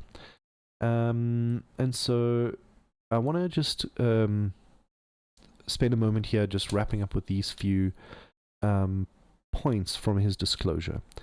Now, these are some of the conclusions derived from his previous disclosure in 2001 up until now. And these are really the things that he's trying to hammer home to both the Congress and to the public and the media about these whistleblower testimonies. So number one, he says, 2 primary types of UAPs exist. There are extraterrestrial vehicles and man-made ARVs. ARVs are alien reproduction vehicles, like the Fluxliner that was once schematically redrawn and apparently shown at an air show, just, like that, to some contractors. But it's a separate story for another time. But there are extraterrestrial ones and man-made ones. And they are also known as electrogravitic propulsion vehicles. Number 2, extraterrestrial groups are not hostile to Earth or humanity. However, they are increasingly concerned about humanity's hostility and the weapon systems, nuclear, scalar, etc. Number 3, extraterrestrial technology has been studied and reverse engineered, leading to breakthroughs in energy and propulsion. So that would be many people that have come forward and given testimony saying exactly that. So number 4, and he emphasizes this, extremely secret organization has begun running these projects without legal constitutional government oversight since the late 1950s. And if you remember Eisenhower, he warned us of the military-industrial complex, vast resources and unlimited wealth, and if an informed society is not well equipped, we can become enslaved by this military-industrial complex. He says, number 5, these illegal projects constitute a grave threat to national security and to world security and peace, and I agree with him. Number 6, the key members of the US government oversight committees have been denied access to these projects, which is a crisis we are working to resolve. Now, what he's saying there is that people that have a need to know are not being informed. They are being gaslit and in many cases just completely lied to. he goes on with a couple of other points. He says, number 7, the technologies held by this unsanctioned illegal operation would immediately solve the world's energy and environmental poverty crisis. And I agree with him. We all had access to cheap energy. We can really crank up industry, and technology will help us. If we don't have energy, we can't use the highest levels of technology to move forward as a race. So number 9, this covert group has technologies to launch a convincing false flag operation detrimental to national security. Now, what he means there is a false flag operation. It was the daughter of Werner von Braun, sorry, not the daughter, sorry, his assistant, who on his deathbed, he told her that there were 5 cards that the military was going to play to basically enslave mankind. And, he went through the different threats that would come. And, there would be global terrorism and other things. But the last and final card was the alien invasion. And we sometimes refer to this as Project Bluebeam. Project Bluebeam, we looked at that in a previous StoryTime, which is kind of like Operation Northwoods during the Cuban Missile times, was a CIA operation to make us think that a hijacked aircraft was shot down by the Cubans. This whole misdirection. The same thing can sort of be thought of here. It would basically be a subversive facade backed by some other nefarious aim. And when Steven Greer says here that these false flag operations are a real thing, Werner von Braun mentioned that the militaries with these technologies would be able to convince us that we were being invaded, and we would, for the security, give away all of our rights. And if we go back to military times during World War II, where emergency powers came in, constitutions were set completely aside. The military decided what factories produced, what information people could be privy to or speak about, or where they could go, or what they could do. We weren't allowed to just live the way we wanted to live, as we are accustomed to nowadays. That's why continuation of government is a massive, massive threat to us, because any emergency can nowadays trigger continuation of government, and then worldwide we are under the reign of General von Herk, basically, in the Western Hemisphere. And that would affect all of us. So the alien threat can really be something as seemingly real that gets thrown in front of us as a giant illusion to pull the wool over our eyes. Already we have like talking plasma, which is just like intersecting lasers that make noise and show up on radar as a 3D object, and all that is just intersecting lasers that might confuse humans into thinking, oh look, there's a glowing orb and an alien. And that is one aim that these secret governments might have, to just, say, like there was the 9/11 threat or the corona threat, give us your rights and we will protect you. And there is no ultimate threat than that of something more far superior than all of us on the planet put together. But now he says that this is a detriment to national security. He says because they're being crazy, because if they go through with this, what happens when the real ET shows up? If they are pretending that they are ET enslaving us, and then ET does show up, we got a problem there. Now, he's not specifically saying that, but he's saying that this is detrimental because not only does the real thing exist, and what would they think about them sort of appropriating this lie in their name, but again, we would want to start with a diplomatic foot first. We want to try have peaceful relations with our neighbors. It's against national security to just start shooting at everything that moves and then hope to make peace with them. It doesn't work that way. Lastly, he just says here that these actions pose an immediate and grave threat to world security and needs to be reined in immediately. And I think that that goes back to that concept that there is currently disclosure being given out by this nefarious, illegal, secret government to try to acclimatize us to this concept of aliens and off-world craft and alien beings and advanced technology. But he's saying that we need to rein this in because that is all happening as a complete psyop that we have no control over. That is a threat. A part of our own race has broken away from us and is threatening us with this technology, and they want to dominate us with it. So we have to rein it in immediately and put that back under the laws and the constitution and oversight of people. He says that this is really serious because it goes again number 11, crimes against humanity worldwide. And this is a referral to International Court for crimes committed by illegal covert projects. Crimes against humanity worldwide. You must understand that these thousands of people have been affected by this, or have come forward with testimonies and things, which means there are huge amounts of people involved in these projects, and that fall victim to some of the secrecy and the experiments and the whatever.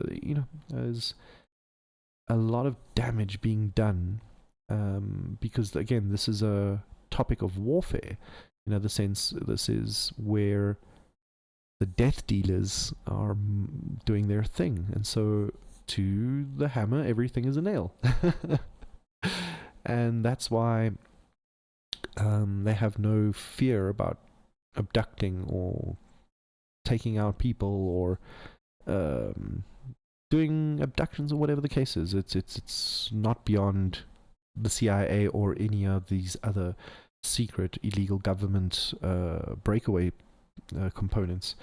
Now, lastly, he says, we applaud current actions by the US Congress to investigate the UAP matter. So, good old Steven Greer, again, as I said, still believes in the processes and the oaths that people took of office to bring disclosure and to work in the interest of the people. And he brings forward recommendations for the Congress, for the White House, the executive branch. So again, it's not just like Grush, which is like, well, you'll never believe it, but we've got alien vehicles. Greer's coming forward saying, we are not exactly allowed to be telling you this. We're trying our best to work with the government, but at the same time, here is all the info we've got. These are the recommendations. These are the dangers. These, it's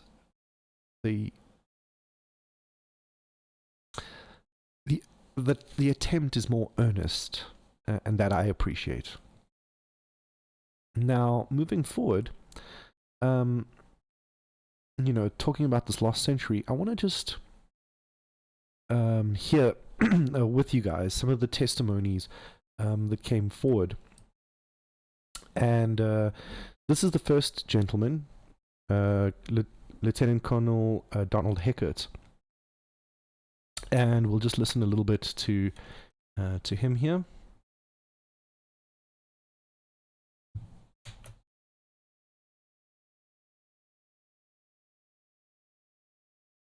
And apparently we have no sound.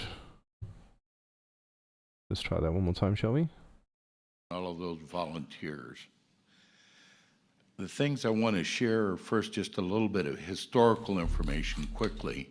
You know the name Kelly Johnson.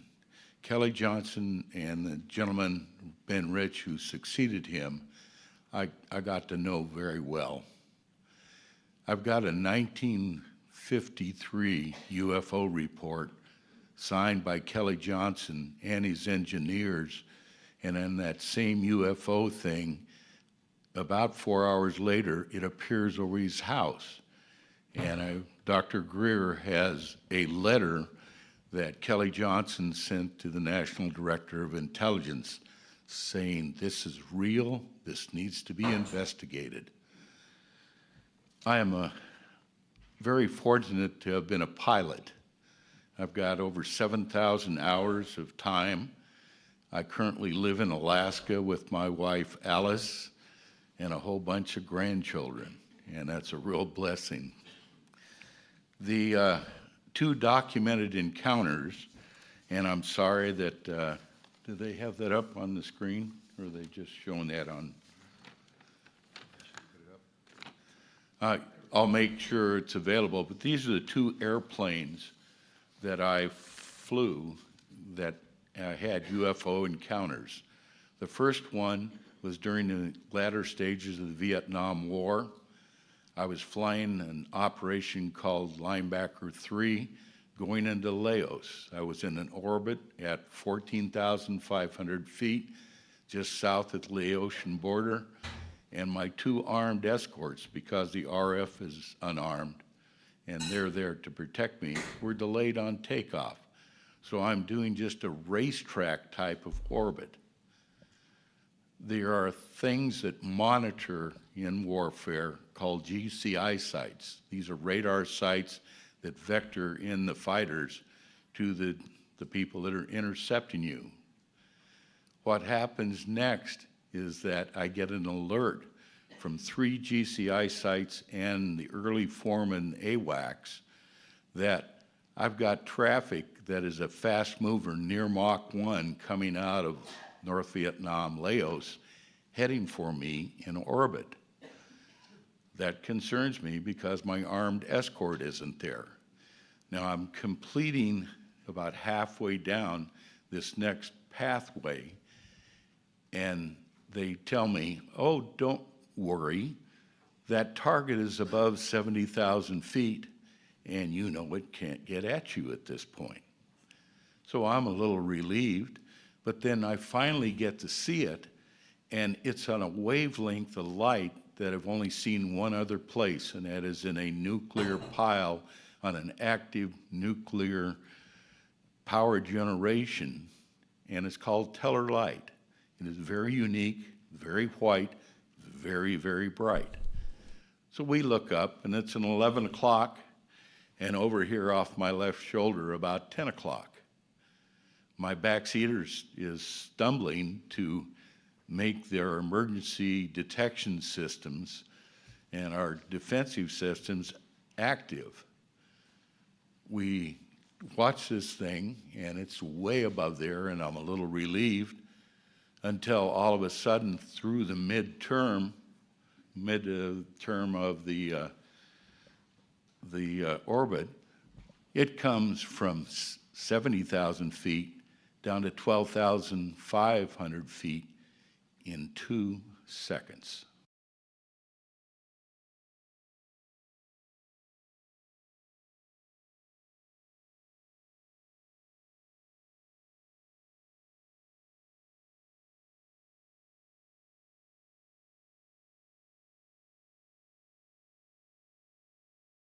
Sorry, let me try that again. So, what he's giving is an account of him inside one of the most highly classified planes, that is the U-2. And he's performing some kind of reconnaissance. He's not with his... obviously he's a reconnaissance craft, so he's not there with the strike group to protect him. And immediately the radar stations begin to pick up something that moves at an incredible rate and can keep up with him, even though he's supposed to have one of the highest flying, fastest turning at altitude planes that are currently in the US military. This orb, and he describes the light of the orb as a very specific kind of light that you see in almost like nuclear kind of processes. And he basically says this orb comes and follows him, and he tries to get eventually some feedback from... Once he lands, he gets told to just go have a shower, go to his room, never spoken about again. He tries to get some confirmation from the control towers, the ones that vector in the fighters. And whilst he's on the phone, they basically hang up on him, and the next day he gets called in and said, you never speak about this to anyone, even if they're a general. Here's a non-disclosure agreement for the next 80 years. So we can see there again quite a big thing coming forward, because this is one of the people involved with the highest operating machine secretly in the arsenal of the United States at the time. This is during the Cold War, and it was used for all kinds of information gathering operations. And you had to be obviously of an incredible character and caliber in order to be selected as a pilot for this kind of a program. So his testimony holds a lot of weight, and the information that he provides, I'm sure, is also incredibly important. The next person that came up on the agenda was Michael Herrera. He's got a very, very interesting story, so let's listen to him for a sec.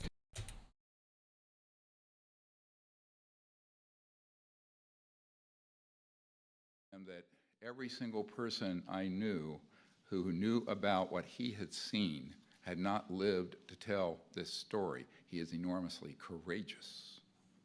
Thank you, and welcome to Michael Herrera.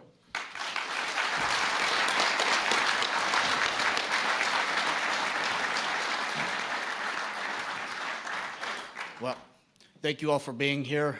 What I'm about to tell you hasn't been something that I've disclosed until recently in the help of Dr. Greer, among other people, so I appreciate your help with this. In 2009, my unit, which was most degraded infantry battalion in the entire Marine Corps, which was 2nd Battalion, 5th Marines, was called in to do humanitarian assistance operations out in the Philippines, which was Operation Quetzana, which we were attached to the 31st Marine Expeditionary Unit, which conducts maritime operations all throughout Southeast Asia, in conjunction with the 7th Naval Fleet, which houses one landing helo deck, or LHD, among LPDs, which is what I was on, called a USS Denver. Ironically, that's where I'm from, so kind of felt like home. Now, during that operation in Quetzana in the Philippines, they had actually heard that a tsunami and earthquake hit the western part of Sumatra, which is western Indonesia, Padang City more specifically. Out of all the ships in the 7th Fleet, the ship I was on was the only one that was routed to that location, which was oddly strange, but then again, this is my first humanitarian operation, so I don't know the logistics of it, but if the skipper of the ship would probably know that information. So this happened September 30th. We ended up getting called and dropped anchor around October 8th. We are briefed in the ward room, which is the officers' mess, where they eat like their cafeteria per se. We're briefed that there is some of President Obama's family members that are present on either in the city or somewhere near there. They had a SEAL platoon that was ready to go to retrieve those people. Us knowing well that Indonesia is also the 2nd largest terrorist capital where they train these guys, and they'll send them up to whatever theater of operation where anybody wants a piece of the United States, they ship them up to go handle it. So we know that well, and we were then briefed that we were going to be armed during this operation, just to also provide security for the transportation coming to basically drop off medical supplies, sheltering items, food, purified water, things like that. So they ended up selecting certain Marines to go ahead and do this. We were only in sticks of six Marines, so it had NCOs on top of other Marines to help with that. So we again boarded CH-53 Super Stallions, which are gigantic helicopters that are roughly 100 feet long. I love the design of them. It's my personal favorite. But we ended up boarding this on the ship, and we flew to the southwestern part of the city, which is Padang. Looked a lot different through satellite imagery that I've recently seen. Back then is a lot different, especially because most of it was decimated, on fire, rubble, flooded. So I'm just going to skip ahead here to where he actually sets up a forward base. At least to get better observation. As a Marine, the tactical advantage that you get from having a basically he just climbed up a hill. Top point is you see everything clearly. You could also coordinate from there. At that time, we had did a tactical column, which we are able to get eyes on pretty much everything, especially with 6 Marines, so we have the effective communication at that point. If we need to engage, we can properly do it within the amount of ammunition we've got, as well as the weapons that we got, which were only M16A4s. So at that point, we decided to push forward. We trekked up about 300 meters. At this time, I have a Panasonic camera that has the ability to take photographs. It has a ability to take videos, obviously. When we got to this high point, I was taking video camera, and I had actually turned to the north, which just kind of slopes down. And right there was something that stuck out like a sore thumb, especially with jungle terrain, things like that, vegetation, very green stuff. was something that stuck out so well. It's always going to be basically imprisoned in my mind for the rest of my life, and it has been for 14 years, was something that was rotating, and it was transitioning between colors like a light matte gray as well as a dark matte black. So in between, that's what it kept, and it was very smooth. We had all looked at each other as we got online, and we decided to investigate. The further thing I want to say is that I actually took pictures and video of this before we actually trucked down. We had a dump pouch where we basically, if we expend ammunition, we want to retain our magazines, so we put those there. So I dropped my camera in there, and we decided to go down. We didn't have any communications, which was weird, and that was a very odd thing, and it's something that either could have been good that we didn't, or it could have been something that could have been very bad. Okay, cool. So I'm going to just jump a little bit forward with his testimony, because basically what happens is he's part of a separate military team. They got a very basic loadout. He sees this thing, he takes this weird photo, and he puts it aside with his camera and expended ammo, and they go recon this thing. They basically show up at this UFO with this little pyramid structure on top, and it's glowing and it's got different colors. And when they get there, they are descended upon by another group of military dressed individuals with American accents. Now remember, they're in the middle of Asia here, and let's listen to the next harrowing part of his testimony. A clockwise motion. The panels here that you see, the black ones, at least 3 of them, was like a Vanta black, very dark. I have no idea what that was. On the very top, there was like a pyramid structure that you could see the shadowing of it, which would elicit that was a pyramid structure. And it had an audible hum to it, kind of like a guitar amp if you were to unplug that, or like a transformer. It's very audible. If I was to hear that sound again, I could tell you, okay, it's probably this thing or something similar to that. It's very distinct. And the way that it was floating, which was about 10 or 15, 20 feet off the ground, it was kind of a very eerie thing to see, because I've never seen anything like that in my life. When we got up to that point, we were then intercepted by a team of soldiers, or rogue military force, if you will. The most concerning thing about this is they all had American dialects. They had American gear. They had OTVs, black. They had black camouflage. They had very similar setups to what we have, but more high speed, something what you would see special operation groups these days have. They had no insignias on. They had no ranks. They had nothing that would signify who they were. They had black ball caps. They had M4A4s that were equipped with ACOGs, which was a step up from what we were currently issued, as well as PEC-16 IR illumination devices that you use for night vision and night patrols, things like that. So we were engaged. We had 8 of them put the drop on us. You could audibly hear them blow the safety selectors off.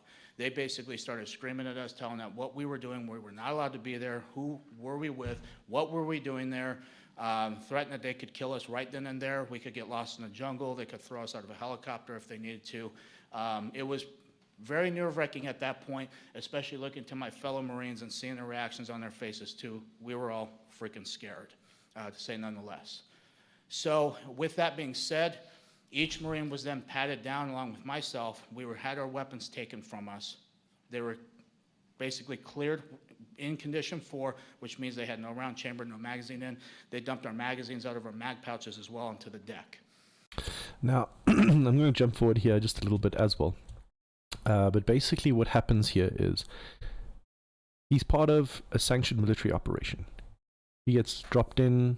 They create a command outpost. He finds this thing, photographs it, videos it, sets all of that aside, goes back to recon, and as he does, military personnel of an unidentified sort of division or organization get the drop on them, and basically they're now half wondering, should we just execute these guys or let them go? You know, this is the question that these guys, these mercenaries in a sense, are sort of discussing. And at the same time, this guy, whilst he's got this gun in his face, is looking at what's going on with this alien craft in the background and these military people. And what he starts to notice, basically, is that they are loading and offloading things on this craft. And what's interesting is that he notes, you'll see there in that photo, there's sort of a thing on the trailer where he notes that there was a oxygen tank in the front, or sort of a cylinder type thing in the front, and he has seen something familiar or similar in the past that was used for people, for transporting people. And so he sees them loading weapons and people onto this alien craft. Metrics tracking system that we would use. This is for insurgents or any things like that. It would take fingerprints, it would take retina scans. So here they're still scanning him. Document them. So if the truck.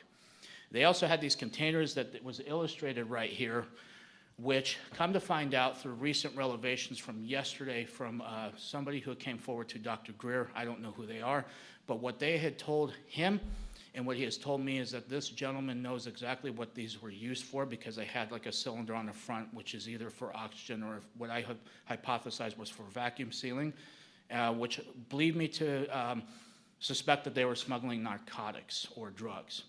Come to find out it's more disturbing than that. This gentleman has first-hand account with this and says that it was for people. It's very disheartening, especially because that part of the world have already gotten ravaged, and it's something that is very hard to see right now because of what I've witnessed, and it's very disheartening. And this is why I'm up here. So. And you can hear that he's emotional about what he's saying. Although he's saying it very, very briefly, you can tell that that is something disturbing to him. That there is not only these craft, possibly man-made, possibly off-world, but these other, I mean, here he is thinking that he's basically, you know, a sanctioned military official with an operation that is sanctioned by the military, and then he just comes across this scene in the jungles of Indonesia, and he finds that not only is there this incredible comfort between these people and this craft, but that there's an exchange going on here, and that some of these containers were possibly containers for human beings. So that's very, very interesting. And again, Steven Greer goes to great lengths to point out that some of these craft are indeed human-made. They are man-made. And so when we talk about illegal black budgets and all kinds of illegal activity from these breakaway rogue entities that have advanced access to these aerospace technologies, we can kind of see the nefarious things that they can use it for, smuggling drugs, people, whatever the case is. And you can hear him finish off his case here and just, as I say, really lead home the fact that the smuggling of people was something that, you know, he thought it was narcotics, but then when he has now learned that that's probably for humans or other people, life forms, that is a disturbing concept to keep in mind. They loaded these onto this platform that you can see right there, and as I got up there, like I said, I was going back and forth. These guys are still searching our stuff. They're still, you know, pointing their weapons at us. And after the last two trucks that I saw that actually got into that platform unloaded, they had 4 guys in each truck that would unload everything. However they did it, I can't tell you because, again, I was focused on this as well. And these trucks drove off. As that happened, this platform actually rose up off the ground itself. The top part of the craft actually met it down in the middle like this, and it formed into one solid piece. It floated right above the tree line. As soon as it was able to break that tree line, it actually had on the corners of each of these, which was an octagonal shape craft, by the way, on each corner it emanated a light. It was either red, yellow, green, or blue. Only those 4 colors I can distinctly remember. It didn't make any additional high-pitched sounds when it rose up. Once it got past that tree line, it shot over to the left, basically where the ocean was, at so fast, I would estimate probably 3,000, 4,000, 5,000 miles an hour instantaneous like that. There was no rotor wash, no exhaust that would disturb the trees, vegetation. The coconuts that were on these trees were not even touched. It produced no sonic boom. Yeah, didn't disturb the coconuts. I'm joking, but this is a really serious thing that this man is saying here, if true. You know, again, we take this with a grain of salt, but also remember that he's not the first person to come forward with this kind of information. And as I said, he's got info that has been handed forward, and these people are willing to give their testimony under oath. And again, look at how, as a human, he is disturbed by the fact that these crafts are performing not only illegal activities, but illegal activities that might concern the smuggling of people. You know, could that be women and children as well? Question mark. And you can see it disturbs him because anyone with a heart and has a good grasp of the essence of living things and the beauty of life knows that there's something deeply wrong with the whole scene. And again, compare that to Grush, who's not really giving you specifics. He's not really giving an account of his, he's bringing forward experiences of other people.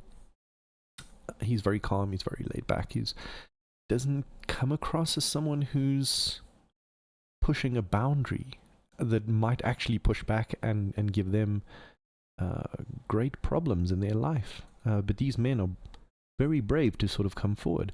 And, Grush will say that he's come through the whistleblower programs that have now been a little bit better in their modifications to allow whistleblowers to come forward. But I don't buy that so much because, again, as I say, these people go on to write books and get great big platforms to give their messages. And Greer's whistleblowers, on the other hand, and many others, they get flack and they lose their clearances and their jobs and they really struggle. It's not an easy thing for them to come forward, and they get harassed. Something doesn't like the truth coming out, and these people being very, very brave. And let's have a look then at our next witness, because really, that one was very telling of the kind of illegality that we see. And one thing we've mentioned in Storytime is this concept of the advanced aerospace programs going dark and so deep into their own unacknowledged section that not even generals and presidents have access to it. But involved with them are not only just the military, but also civilian corporations like Lockheed, and in this case you'll see Raytheon. So this is Steven Greer. It's a very Italian sounding name. And he's a bit of a weird character. We give him a little bit of leeway and such, because he does apparently have some brain damage, some condition in that regard. So he has to read, and you can see again, it's a difficult task for him to bring this information out and to say it to everyone loud and clear. It's not the same thing I get from the likes of, like, let's say, Lou Elizondo. He does say, look, I've also come out under this and that and that. But again, he's on Netflix specials and Ancient Aliens. He seems to be doing very well for himself. And whenever he gets cornered, he just says, oh, well, I've got non-disclosure and things still going on, and I'm still a patriot, and I'm not going to let go of secrets to just, anyone because he's just asking me a question. Whereas these people they're all in. There's no... that's the way I read it, and you let me know what you think too. So this is Steven Greer being called up to the podium. Good afternoon, everyone. I'm going to look down and read this. I have a brain injury, so it gives me problems. So I apologize.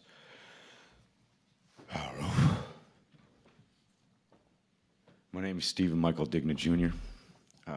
Doctor, I'm sorry. These are slipping my hands here. That's okay. My name is Stephen Michael Greer, Jr. The following testimony is true and inaccurate as it can be at this time, to the best of my ability, and I am prepared to swear this testimony under oath before the Senate and Congress. I'm a former sergeant in the United States Army. I began active duty service in 1999, and I served until 2002. I was assigned to the U.S. Army Training Center, W4J9 Alpha Alpha, Fort Irwin, California, located in the Mojave Desert inside Death Valley near the Barstow, California in 2000. I was assigned to Alpha Company Group. live fire combat engineer division, computer support systems, and basically for civilians, it's management for live fire operations. I acted as a hub between the operations group, intelligence planners, ground team, Air Force, and Star Wars programs. Thank you, Doctor. In July of 2001, I was observing a live fire practice at a level from an observation deck at approximately 3 stories high from the desert floor. I saw a craft in the distance at approximately 200 feet off the ground, measuring approximately 172 feet across, strongly resembling a hovering B-2 Spirit. Upon first glance, my eyes were adjusting to the darkness. I could see 7 lights in a V shape. After that, I closed my eyes for approximately 30 seconds to allow them to adjust to lighting conditions. We were running red lights throughout the bunker due to the current live fire exercise. The range was hot. That means rounds are being fired and lives are at risk at all times. This was interrupted by a very, very ominous call, a net call. It said, ceasefire, ceasefire, ceasefire. It came from one of our observer controllers on the ground. There was about 27 teams out there. And they kept soldiers alive and trained them. Sorry, thank you, Doctor. Once my eyes adjusted, I could make out the general shape of the craft. There were 2 men from Raytheon present. I pulled out my night vision goggles to get a better look at the craft. It appeared to be generating 7 lights along its wings and underbelly. I noticed another smaller craft oriented on the right side and at the same height as the first craft, approximately 75 feet to 100 yards to its right. The second craft was jet black, V-shaped, pointed towards the first craft. This craft had equally joined, spaced, rectangular sections forming the hull. The craft had a gimbal rack that deployed from the bottom of the craft.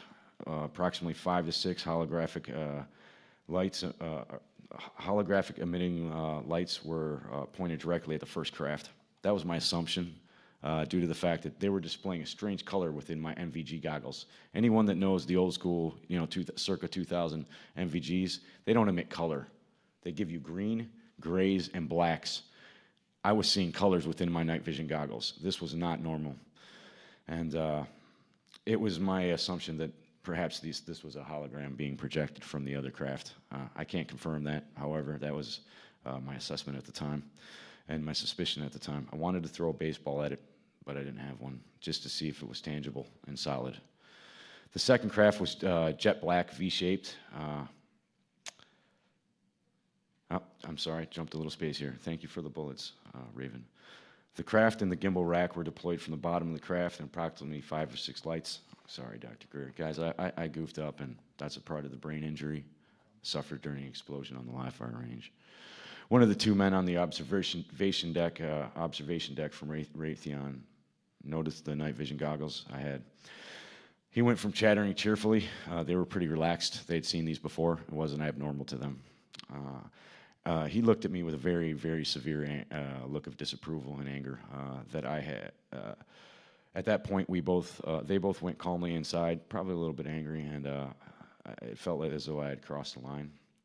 I took another look with my night vision goggles. The reason this event was not reported was due to the fact that it was not unidentified. I'm going to repeat this very clearly to the cameras. This craft was not unidentified. Let's take it from there, right? Good old Steve Digne here says some very important things. Now, we often say to ourselves, if there was really, advanced technology, science would know about it. Big tech companies would know about it. We would see this in the marketplace. We would have people researching this. And the answer is we do. But the moment is that these companies touch, even the universities like the Stanford Research Institute, whenever these companies or institutes or universities or whatever kind of private agency gets involved in these programs, they're eventually read in and given need to know and special access and get involved in the illegality of these projects. Now, some of them don't know that that's going on, you know. Many people just assume that, oh, okay, well, you know, we are the United States military and we have advanced craft. That's just how things work. But it's not that simple, because in a military, you're not designed, as a military person, you're not designed to ask questions. You're designed to follow orders, and you just assume that there is a command structure to deal with the information.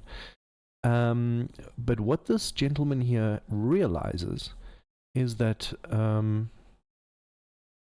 one of these craft, two of them that he realizes, appear to be birds that belong to the United States Air Force. In other words, they belong to the military, but they are made by Raytheon, because the Raytheon people that are with him don't even bat an eye. They're like, yeah, we know exactly what that is. You know, we made it, kind of thing.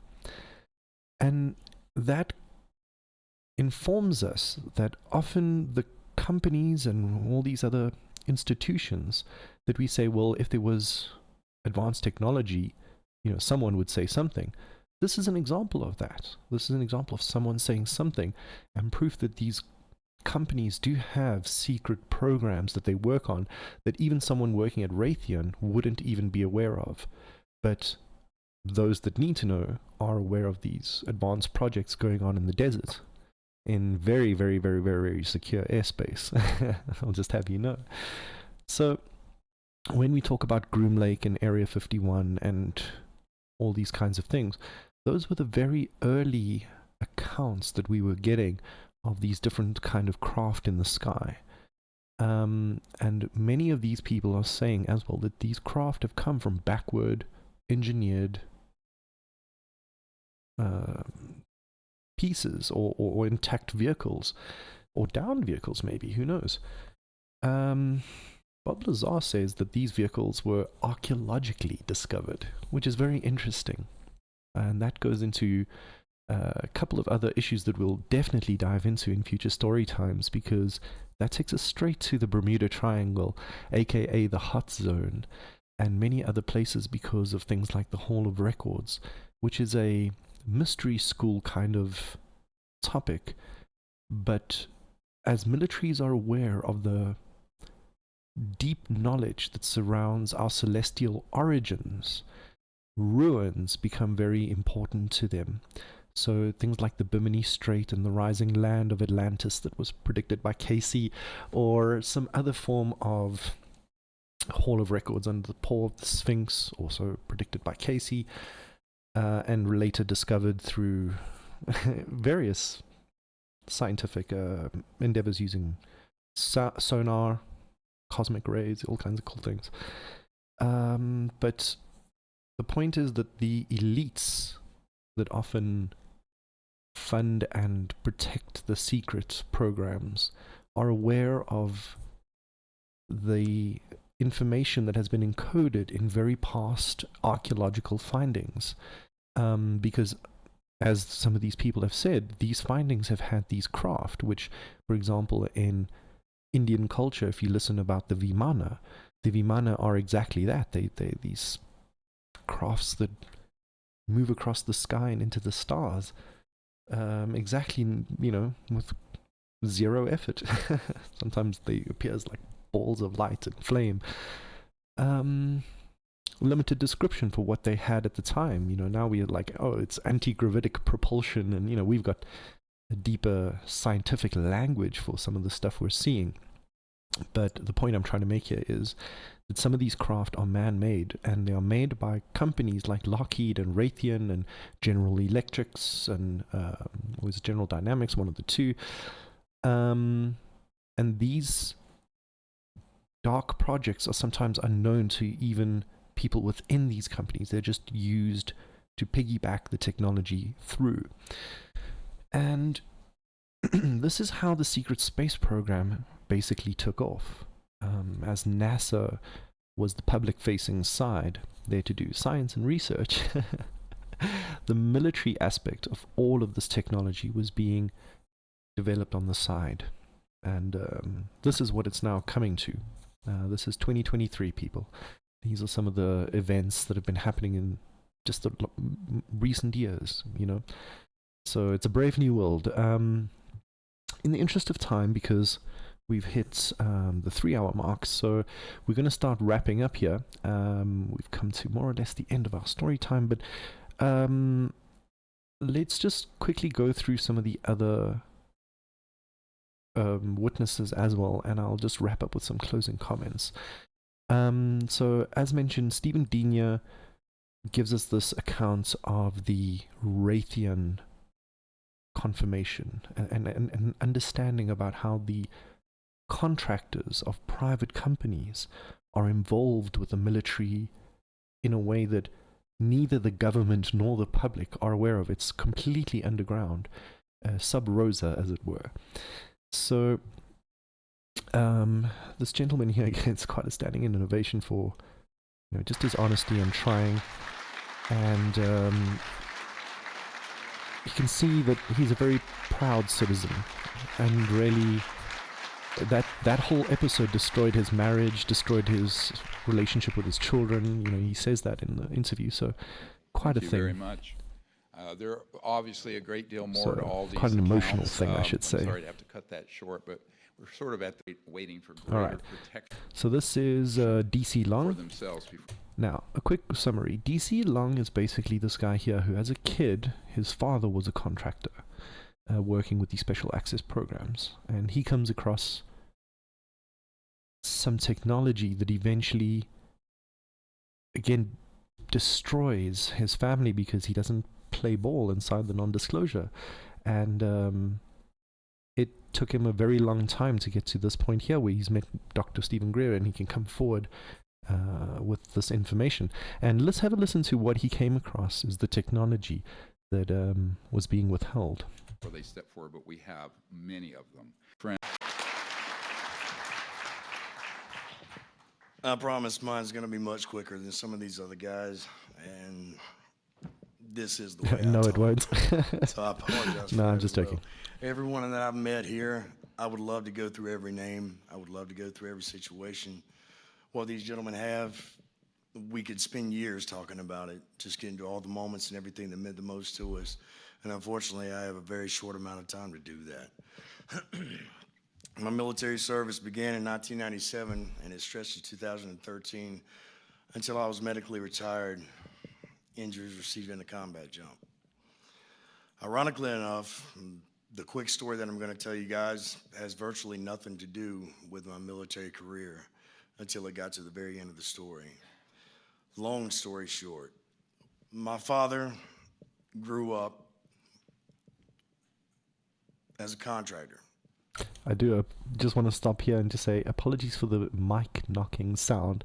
Twice before that was me, but now it appears to be part of the video. So for those audio files listening in, my apologies if you're hearing that little tapping sound. That's just part of the video. His entire life. He could build anything with his hands. He could tear it down and build it again for you. Goes to show that there's anxiety and tension the only in reason I there. bring him up is because my father Their is how I testimony. got tied into this story. As a government contractor on Fort Bragg, he met some people. He got friends with some people in the upper echelons in the military, the tip of the spear. The guys who didn't need the Army Corps of Engineers permission to build anything that they wanted. These people that I met when I was 13 years old. We would go on hunts together. We would go on fishing trips together, riding their planes. And I'm just going to jump forward here just a little bit because basically this is the history of the people his dad was working open with. up, there's another escort and they're waiting on him. And now later on in life, some of these people give him some contracting work. So now he's here with his dad at the site. They take us to a freight elevator. We take the elevator down. At that time, we were instructed, keep your heads down, keep your eyes on the heels of the man in front of you, or you'll be fired upon. I've heard plenty of instances of military jargon. People like to jibe each other.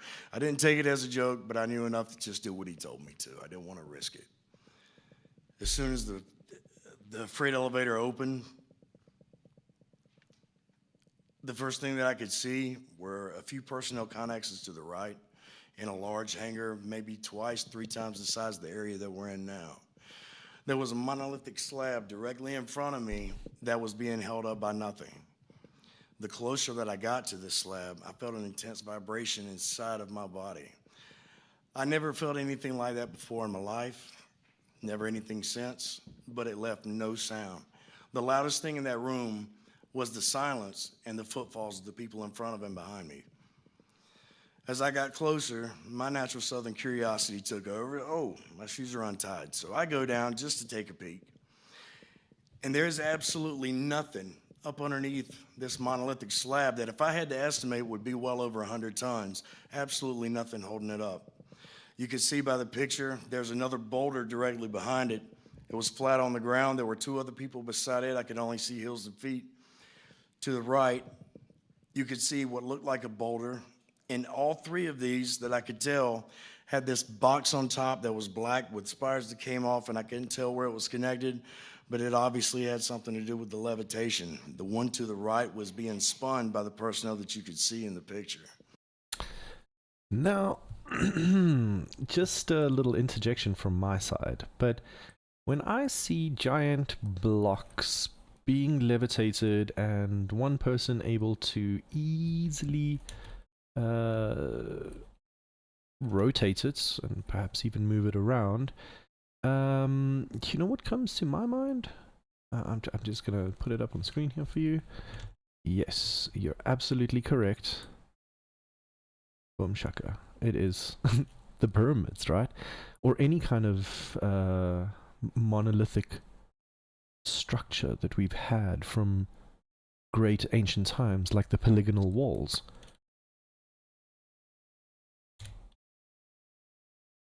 And these are found all over the world. We struggle to make these again, and a lot of them have these little nodes and notches. When we look at something like the pregnant lady of Baalbek,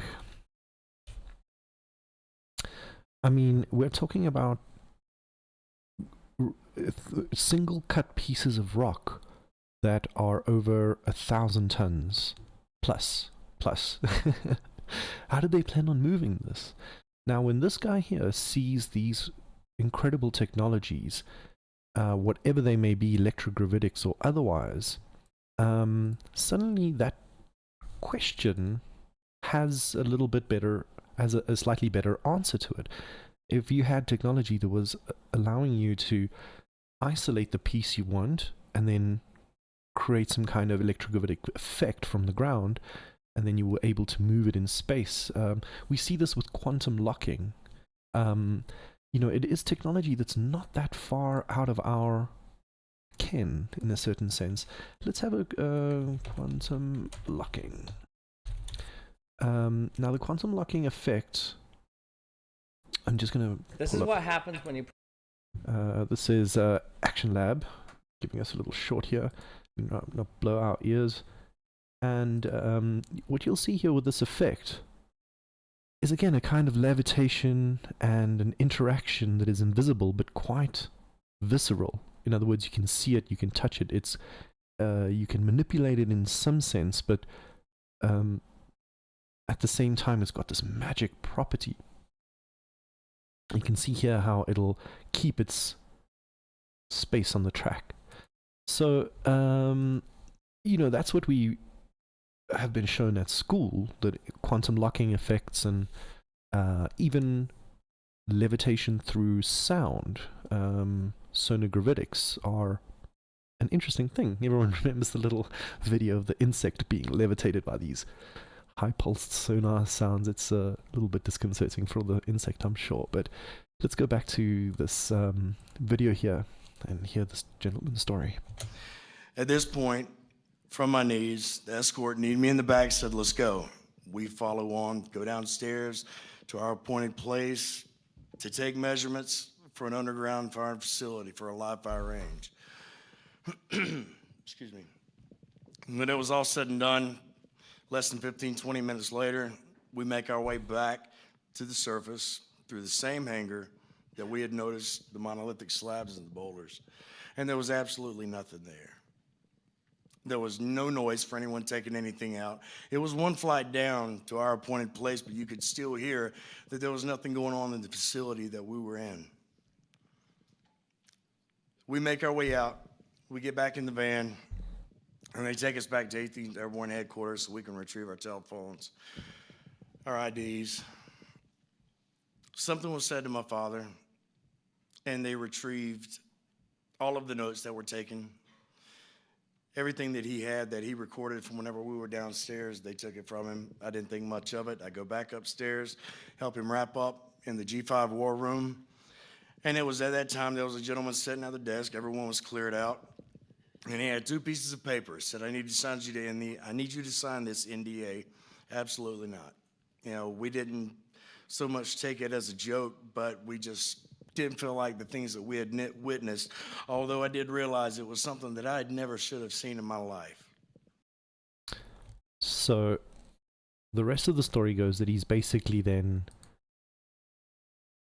practically left destitute. The story surmised is that his dad has to almost disown him, and his whole career comes to a grinding halt, and he's even, if I'm not mistaken, left homeless, and he's had to work really, really hard to get back to this point and come forward with his story and everything.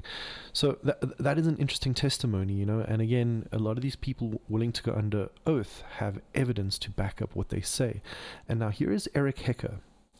What's interesting is that he is a Raytheon employee. So again, another testimony from a whistleblower coming out showing that companies, private companies like Raytheon, have technologies that, I mean, if they're a private company, what company today is only national and within the borders of its country? A Google will have its head offices in another country. You know, a Palantir has operations in Saudi Arabia. I mean, all companies these days are internationally administered and plugged in a certain sense. So it's a super thing to consider. Ethan Energy, welcome. It's all good in the side of here. We're busy wrapping up a 3-hour interesting special on Steven Greer's disclosure program. Well, not disclosure program, but he had a press club meeting very recently this week, and we're looking at the testimony of some of his very, I think, believable people. Now, obviously, believable just on face value of their character. We still need to see the evidence, because this evidence has only been handed over to different parts of the government and relevant authorities. So the public is still kept at a distance because it's still all classified, much of it. But some of it is giving us enough to begin ourselves as the public, you know, getting deep into it.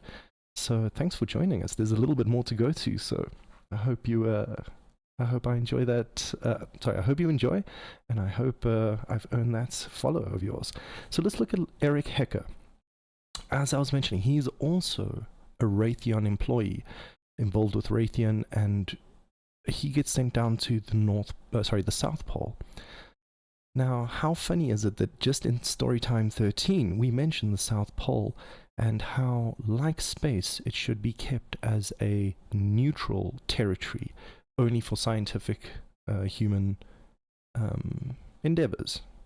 Instead, what we find is that it's extremely difficult to get to, and certain parts even have no fly zones. And whilst they give you some excuses like, well, environmentalism and such, the fact is that we know that there are harp-like radio antennas under the ice, and we are told that those are for early warning systems for ballistic missiles, and it's all a little bit hush-hush. But this contractor gives us an idea of actually what they might be doing there. So let's have a listen to Mr. Eric Hecker. Let me put it up on the screen for y'all. I suppose it helps if we put a bit of sound, right? Light array. He has an enormous amount of information, but in the interest of time, we'll be brief. Thank you, Mr. Hecker. I'm very happy that you're giving me this attention and this information attention, because it needs to get out to the world. I will start, since we have to be brief. I have already given all pertinent information and supporting documentation to the Senate Intelligence Committee and AARO. They informed me that all of my information will be recorded for public record and shared with Congress. So AARO is the Advanced Aerospace Research Office. That is apparently the branching government office. What it looks like is that this is what the constitutional government, as Greer says, has access to. And what this guy is pointing out is the part that is the secret, illegal government doing these operations that elected officials are not aware of. So he's saying, I've given this information to the Senate committee, and we know that they are the ones that had the recent this year UFO, sorry, my apologies, they call it a UAP subcommittee hearing to the Armed Services Committee, and that was Dr. Kirkpatrick begrudgingly giving his testimony and showing us a couple of new videos that were sanctioned to be released to the public. But let's listen to Derek Hecker's story. It is that important. In 2010, I was selected to go down to the South Pole Station in Antarctica for an entire year by Raytheon Polar Services as an employee of a third-party contractor for the National Science Foundation. I functioned in a dual-role capacity as a tradesman and a firefighter. My responsibilities required me to be more informed than most of my crew and offered me complete access to the facilities. What I learned from this unique experience needs to be shared with the entire world. The technology at the South Pole Station certainly can do what it is presented as its primary purposes, and unfortunately, much more. The Ice Cube neutrino detector is presented as a passive listening device for the purposes of the science as presented. But I'm going to skip right through the chase, folks. I have provided documentation that proves that the 5,160, what they call DOMs, that are embedded in the ice can actually transmit at 2,047 volts each. That gives us a long list of things to consider. Now, let me just quickly tie a few things in here.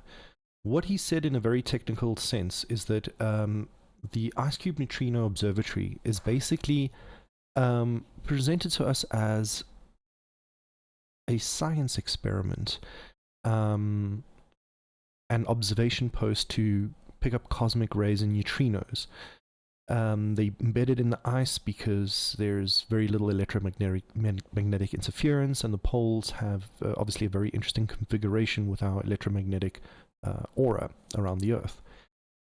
So what he's saying here is that what the public has been told is that these little DOMs, which are the little cubes that are sensors, are not just passively trying to pick up the neutrinos shooting through this device to study cosmic rays and things like that. But he's saying that these things can transmit as well. Now, what I want to make clear to everyone here is that when you have something that is both a receiver and a transmitter, a very powerful one, and you have it in an array, a phased array, what you end up happening with what ends up happening is you end up with something like HAARP, which is the High Atmospheric Auroral Project. Now HAARP is incredibly large, and a lot of power gets pumped into this array. Now, because they're all separated but act together, it makes it a very, very powerful radio transmitter. Now, HAARP is apparently used for weather detection and other high atmospheric research. But the fact of the matter is that if you look at Wardenclyffe Tower from Nikola Tesla, it is a similar concept that in its function. In other words, both Wardenclyffe and HAARP try to transmit high energy into the upper atmosphere, into the ionosphere, and to pulse it with energy. Now with HAARP, because it's a phased array and very powerful and it can be directed, this can not only warm up spots in the atmosphere and change weather patterns, but it can also be used as possibly an energy directed weapon, bouncing energy off the ionosphere or directly in other ways. So a phased array that this guy's talking about, that proposes to be a science experiment with very benevolent endeavors, he says, no. What people don't know is that on the classified side, every one of these sensors can actually transmit And now there are implications that we need to be aware of. Let's have a listen. It is effectively a multifaceted directed energy weapons platform that I will list rapidly a few things that it can do. Vehicle detection. We're learning that these off-world craft, on-world craft, ours or other nations, are also emitting neutrinos. So this makes the South Pole Station effectively an air traffic control station for this new level of equipment that nobody's discussing. A few things to break down there. Now, again, you're probably going to ridicule the fact that you're getting pencil drawings. You're like, well, what the, why doesn't he just give us the evidence? Again, I want to point out that this has been a bit of a criticism, a blessing and a curse, so to speak, with Steven Greer. Dr. Steven Greer is still trying to go through the official channels. That's why he says he's given this to the Senate subcommittees and the relevant authorities. So all they can give us is representations. And we looked at like the Calvin UFO photo that at first we get the line drawing of the Harrier chasing this like terrible depiction of a UFO. And then only later does the Ministry of Defense of the UK sanction the fact that there is this actual photo and it looks very much similar. It was based off the fact sometimes we have to get the crappier version as the public that might be highly detailed in some way, and then many years later maybe that will come out, or maybe not too long from now actually, because it's up to the Senate to decide what they want. So this is why it's important to push your Congress people who are elected officials, who you do pay their salaries, who are hopefully under the control of civilian public, to bring full disclosure, not just whistleblowers who are afraid for their lives in some cases, and fake disclosure from people who are having a good time of their celebrity status. I'm not going to call out any more names than I already have. But anyway, so this is the point I just wanted to make here. And the other thing he's saying is this is used as he's saying that we can, when us, that is, he's saying the United States or other nations are using these craft. So again, that is a revelation beyond, that opens up so many questions to keep in mind, that not only America is the one great power with these kinds of technologies doing these incredible things in space, but their allies and other nations, Russia, China maybe, they also going to be doing this kind of technological advances because they've got very advanced programs as well. And so this acts as not only a detection, because when these craft do what they do with electrogravitics and other things, they get picked up because they release neutrinos. But the other funny thing is that there's been a lot of whistleblowers that have come out and forward and said, when a lot of these ET craft, now remember, through all of the projects, I just want to make this point very clear here, through all of the studies we've done since the 1950s, a lot of them say a very small percentage of these craft are unknown, completely unknown. It is a phenomenon that is real, but we have no clue. And really prominent researchers and journalists like Daniel Lists from The Dark Journalist, who we refer to often in this program, they mention that these ET craft, and you remember also Greer says that the human versions are ARVs, but there are these other craft and things that we have no idea what they are. And some accounts tell us that these craft are transmedium. Not only do they move through different mediums, but they themselves might be energy-based, plasma-based, some other phase of matter. They might phase in and out of some kind of hyperdimensionality. And that too gives off a very interesting energy signature, which apparently through our secret space program and other things allows us to track and with scalar waves shoot these kinds of things down. If you don't know what a scalar wave is, neither do I, because it's a very secret thing. But the essence of it is that a scalar wave, you have transverse and longitudinal waves. And a scalar wave is basically, if you think of a string, okay, it gives you instant, normally a wave has to travel through a medium and takes time to get to its destination as it propagates. But a scalar wave is kind of like a string. The moment you pull one side, the other side moves instantaneously. So it gives you this faster than light kind of effect.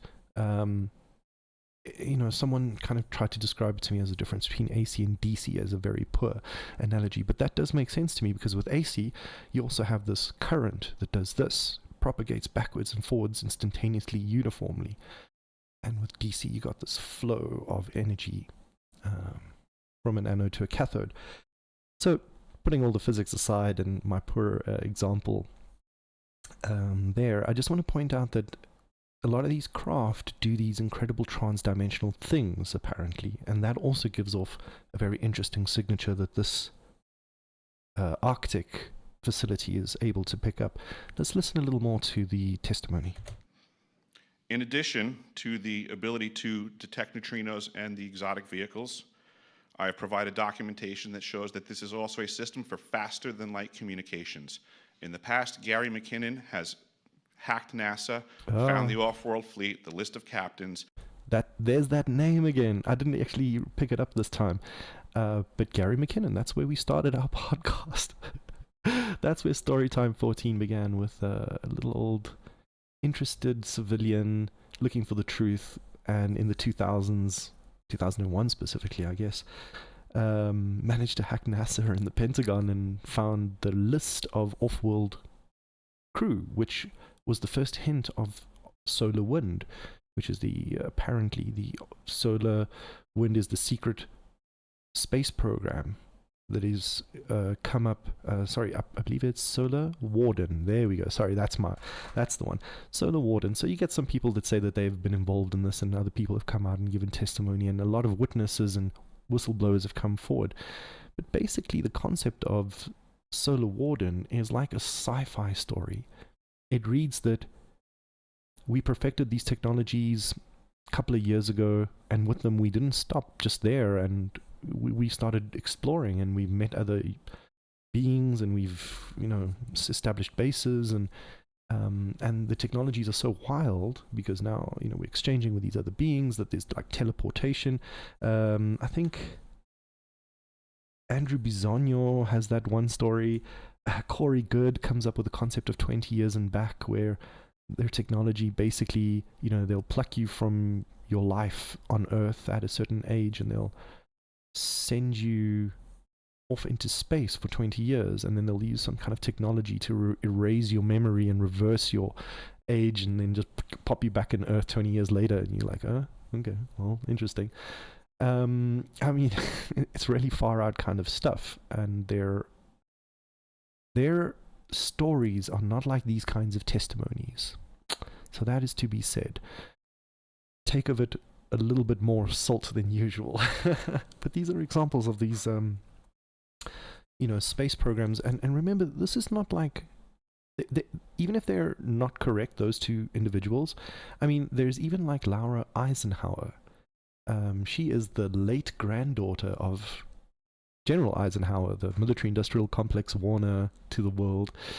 And she, I mean, her story is also wild. I mean, she says as a child she was abducted and taken into this space program with solar wars against aliens fighting, and, a war with the Archons, these great beings that want to subjugate us all, and, there's a galactic federation that helps us, and it's wild. I mean, if you want some good story time, we'll get there one day. But I like to stick to these testimonies that are a little bit more credible and give us a little bit more weight, and just creak open the door a little bit more for us as humans to really understand what's coming our way, maybe if not now, then in the future. And what I want to mention about the solar winds thing is that it's not an official thing. We don't know yet, but little bits and pieces come out. Like, for example, Ronald Reagan had some personal memoirs in a book, and I think it's called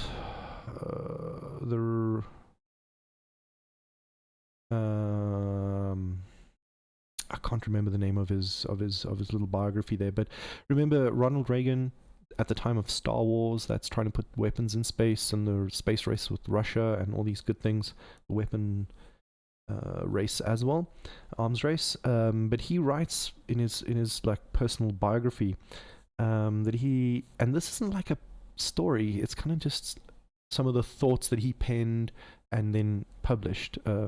Not he personally, because I think he had already passed, and the Reagan family or trust had released it. But this is an interesting insert on page 334 here.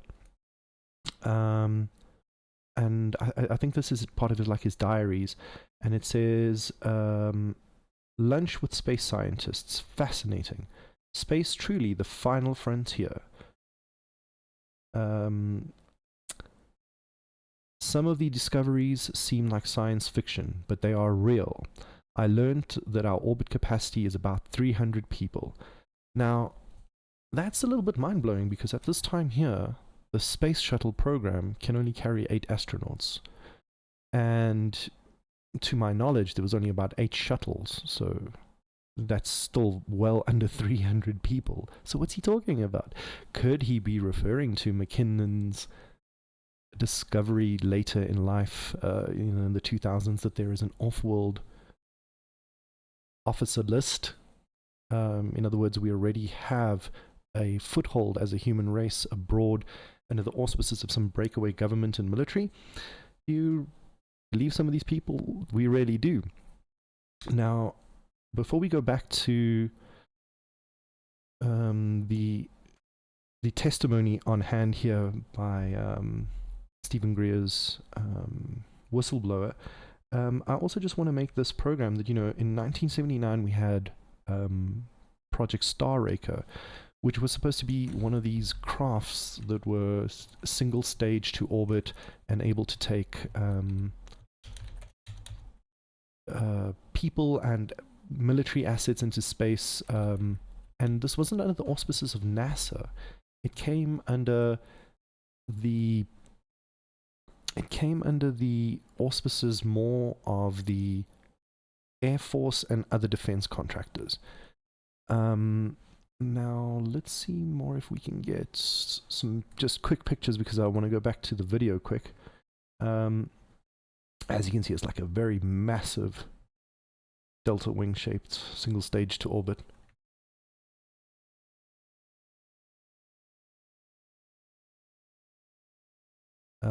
So this is Project Starraker, and this is like examples of how these projects in 1979 are already considered by the Air Force to take military assets into space. So the secret space program, Solar Warden and all these things, he mentions McKinnon, and that's interesting because that's where we started our podcast. And it really does speak of some kind of a secret space program with possibly an off-world footprint. So let's just jump back to the video and hear some more of this testimony. And it's apparent that if we have faster-than-light vehicles moving throughout this system, we're going to need faster-than-light communications. This is that facility. Unfortunately, I have other bad news. The season that I was there, 2010 to 2011, we converted from construction to operations and maintenance in both the elevated station and the detector array. Unfortunately, when they first fired it up, that was when we had the earthquakes in Christchurch, New Zealand. There was 2 incidental shots before they were able to target it correctly. This is an earthquake generating device as well. And so just quickly, I'm going to mention there that HARP as well was seen as not only a weather modification device, but a device able to resonate parts of the earth and create earthquakes. So this guy's saying when they fired this thing up, it took them 2 attempts to configure it correctly, and they believe that in consequence, New Zealand had an earthquake.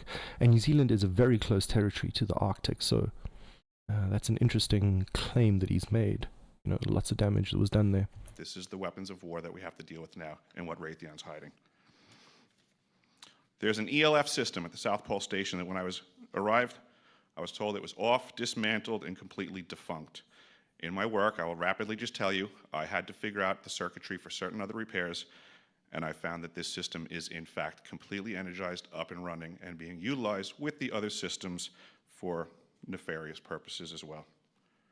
The Atmospheric Research Observatory is in what we call the clean air sector. I witnessed myself a very powerful green laser shooting out of the top of this facility into the cosmos. This, I believe, is a secondary form of long-range communications and/or a defense system. I am not saying that we need to be scared of anything that's out there, but please understand the military-industrial complex is happy to invest all of your money in alleviating their fears. I think that's such a good quote. The military-industrial complex is so ready to invest your money into their fears. That is, someone just write that on a giant billboard, please. Now, quickly, what I want to go through here is that Steven Greer wants us to also understand the difference between some of the the reproduction vehicles that are man-made and the ET vehicles that we have documented proof of. Now, again, these are all illustrations because, as I mentioned 1,000 times in this podcast, he's trying to keep within the rails of the law and the justice system and intelligence, intelligence officials and elected officials. So we're just getting a taste of it in a certain sense. Now, you can see the one on the left has seamless, a seamless form. There's no rivets. There's no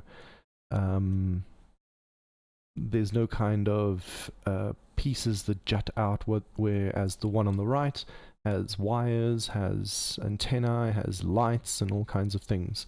Again, you can see that these have a similar shape that make you think a lot of like the Bell experiments. You can see the one on the right there is a depiction of when the flux line of the sports model was put on display at Norton Air Force Base and exhibited, and that was able, the person inside was able to make a super detailed diagram of it and how it worked, with, again, spinning mercury and capacitors and all kinds of really incredible concepts that we could, as the public, then test and see would these things provide the kind of electrogravitics that we would want. Some of these craft, I just want to mention, are incredibly large, and they also have with them mothership-like components, and that makes it very, very interesting because you can have drones or smaller ships that then dock and are serviced not even on Earth. So you might not always find them. And again, some of them can even go underwater. And that is one of the reasons that they transmedium.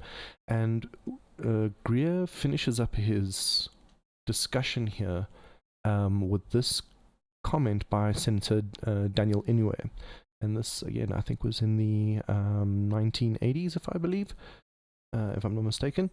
And I think that he's basically here referring to this breakaway, rogue, illegal, secret government, the non-constitutional government, as Greer puts it. So let's listen to what he has to say here, quick. And this, I want to just play this for a moment. We're in Washington. Here is an esteemed senator from Hawaii, and listen to what he said in the 1980s. A shadowy government with its own Air Force, its own Navy, its own fundraising mechanism, and the ability to pursue its own ideas of the national interest, free from all checks and balances, and free from the law itself. Free from all checks and balances, and free from the law itself. Shadowy government with its own funding mechanism, its own resources. I mean, it's mind-blowing. Now, I hope what you've seen tonight has made a lot more sense of some of the topics we've gone through with StoryTime. Even there, when we look at the JFK assassination, we see that there is, lo and behold, a NASA component with a space program component from a secret rocket program, from a secret scientist program in Paperclip, which, you know, has a whole secret thing going back to advanced technology and parts of the government that the government loses control over. And that's what Eisenhower was warning us, in a certain sense, of the military-industrial complex, not being accountable to the people who create the laws and who live in the land and make it what it is. That's you and I. So this is why this is such a hot topic, and why it's so controversial that David Grush comes out on one hand, and on the other hand we've also got Steven Greer also having another, 23 years later, a press conference with, again, very credible witnesses coming forward, and apparently bringing forward, and with them, some really incredible evidence that they've now handed forward to the authorities and different parts of the correct channels. Now, why didn't these guys go through the same witness protection program that the others, like Grush, have gone through? The only answer I can sort of think of is that that program cannot be trusted. And if I look at how David Charles Grush gives his account of being in knowledge of these incredible, mind-blowing revelations that we're not only alone in the universe, but we're recovering these vehicles, reproducing them, and there's extraterrestrial beings that we found in them. He's very nonchalant about it. And whereas his giving evidence to, he's been now giving testimony to certain Congress members and such like that, but Greer's decided to go forward, and he mentions that we need more funding because we need to protect these witnesses. And again, if you are part of the secret illegal government and you have a whistleblower program, you have a perfect honey trap to catch people trying to tell the truth. That's why Greer just says flat out that these programs are a priori illegal. If you come out with them, you should not be prosecuted for something that is not of your illegal creation. You bringing it forward and to light should give you amnesty for the greater crimes being committed because you told the truth and you stood up to power. So he's relying on that for his whistleblowers, just bringing out the information in a way that people can chew on it in an open and communicative fashion. Whereas Grush, on the other hand, doesn't give me that same vibe. And I'm picking on him because he's just been a recent whistleblower, but we can go back to many previous op artists that have played just society in general. As they've played us as fools, trying to interject false information and lead us on wild goose chases and really throw us off the beaten path, and if we weren't careful, straight under the bus. Almost quite literally. So this is where we're going to wrap up Storytime 14. For all of you guys that have joined us, thank you so very much. I want to leave us with this, with these two quotes, right? Let's see if I can pull them up here.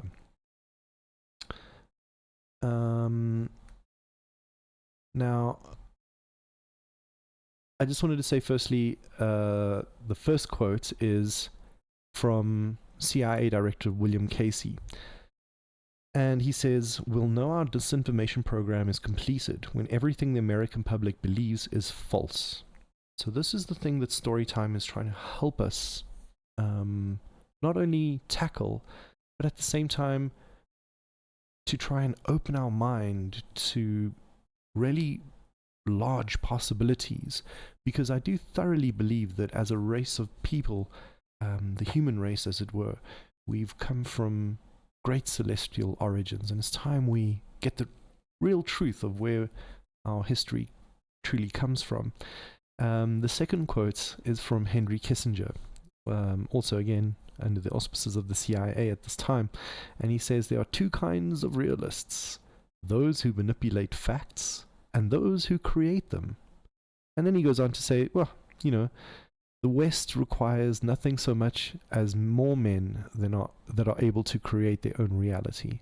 So people that are able to manipulate facts and people who are able to create them, and then the West needs more men that are able to create their own reality, so create facts, It's a post-truth world where the narrative is more important than the actual truth itself, but not to us here at Storytime.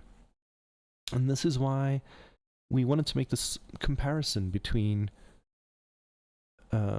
some kinds of whistleblowers, like Steven Greer's hundreds of testimonies and long-standing, very credible witnesses, and then other people like Corey Good and others that you find on the History Channel doing Ancient Aliens and the Gaia Channel and all these things, and then the obsters like Lou Elizondo and Gary Nolan that come straight out of the CIA.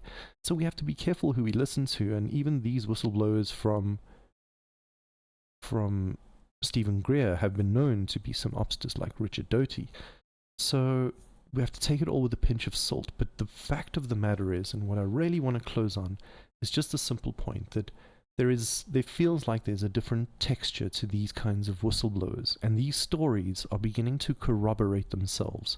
We saw that with the with the Gary McKinnon case, where in the early 2000s he hacks the Pentagon and NASA and finds images of Tic Tac ships and off-world personnel in a spreadsheet, and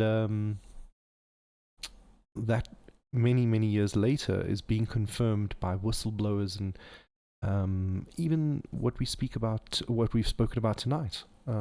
We can see that his name has come up again because they confirm that there are these programs which create these off-world technologies.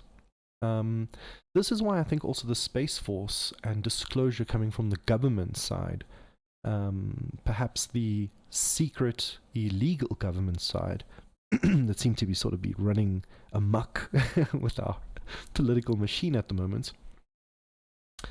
I want to say that their idea of creating the Space Force, if this is under the executive branch that is under the auspices of the president as the chief and commander, then maybe that's a good thing. However, if the Space Force is just a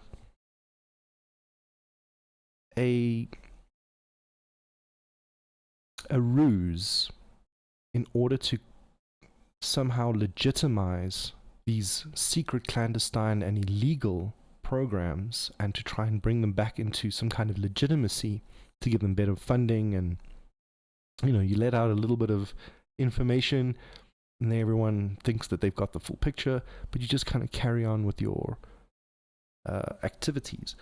We have to be careful that that's not what happens here. And sunlight will be the best disinfectant, and these things start to check themselves, is what I guess I'm trying to say here. So at the end of the discussion, really we are thankful that there are some people that are willing to come forward and tell the truth, and even if they're not telling the truth, to just put it on record to the public, that we can then test the veracity of their testimony. And that's something that we can be appreciative of. To me, that feels like real disclosure, because they feel like they've got nothing to gain and everything to lose giving us this information. And the information they're giving us is not just like, well, yeah, we got craft. It's like, no, we have craft, and these craft are doing illegal things that the public needs to know about. And that was the testimony of the craft in Indonesia that was smuggling arms and possibly people. We don't know what these technologies can do, and if there's no law to govern them, they can very swiftly be used against us. So, ladies and gentlemen, we're in a new world, and there's a new paradigm for us here. And even if it doesn't feel like the world has changed, in the minds of people, already so many people believe that there was extraterrestrial life in the universe. So it's not a far leap to think that maybe there are ways that we've verified this, and maybe that same or similar technology has now become available to us. We need to think about those implications. What are the real ways that humans should present themselves to our space brethren? I know that sounds like a stupid question, but we can direct that into ourselves. How, as a human race, do we want to be and grow and fulfill our desires to expand as a life form? How do we do that in a way that's also harmonious? Do we want to be seen as a peaceful race? Because we have to put on a good show now. You know, it's kind of like when you're the only being and you're running around in your underwear and making a mess of the place. That's great, but it's infantile. You know, it's what kids do. Somebody's gonna now start to clean up the mess and, you know, put their pants back on and do real adult things. And that means that we need to keep in mind that we're maybe not the only apex intelligence in this world and in this universe. And maybe we need to start treating ourselves and other life forms truly as special things, so that, as I said, we give the best foot forward and we give our race the best chance of ascending into and through the future. So disclosure is an important thing. Careful whose information you take in, but it's happening nonetheless. And we salute Steven Greer. Thank him and everyone who's managed to bring forward. It's an important thing, and you know, lots of questions have come out, but it's good that we now are able to ask them, and we can put a name to the face to the name, and just some names to the projects. And we can now also have a little bit more certainty about opening our minds a bit wider to the possibilities of the secret programs that are illegally doing things in the name of the human race, when we have not, as a whole, sanctioned any of that business. I think mostly people are good people, and we have an empathy to living things for a reason. And so I believe that if you're an advanced race, it makes more sense as well to be peaceful and collaborative. I think that's how you get information creating more information. If you're like the Borg and you assimilate everything, then you're not really going to end up with new information at the end of it if everything's assimilated and nothing can create anything new and creative. So there's a bit of a thought for you guys. But anyways, I hope you have a fantastic week further. Please feel free to drop us an email on theprimematterpodcast@gmail.com. We'll be putting this up on YouTube if you haven't been brave and strong enough to join us for the full 3 hours and 46 minutes, give or take. But we thank you for those that have been popping in and out and joining us, subscribing, dropping us little comments in the messages, and coming in and out of the chat room. We really, really appreciate you all. It's the whole reason that StoryTime exists. So you can check this out and digest it slowly at your own leisure. We'll put it up on YouTube, as I said. And just much love from myself, your friendly Euphoria, signing out from South Africa. And love you all long time. And welcome to the brave new world. It's going to be, as I said, more information coming out faster and thicker than ever. So brace yourselves. We're going to always, as we can, try and break it down and keep history in mind, because, you know, we wouldn't have a clear picture of these kinds of disclosures if we hadn't had in the past people coming forward, whistleblowers through the correct channels, through the wrong channels, obsters, not obsters. There's been a lot of information that's guided us to this point where we can see things a little bit sharper in a much clearer picture than before. So it's exciting and it's really fascinating. So tell everyone around you about what's going on. If anything, just to open up that dialogue. You don't have to believe it, but the possibility of not being the only life forms, and the possibility of a government abusing technologies and laws, are things that help us understand the world around us. So, ladies and gents, I leave you with that. We'll catch you next week. Much love and peace out. See you then.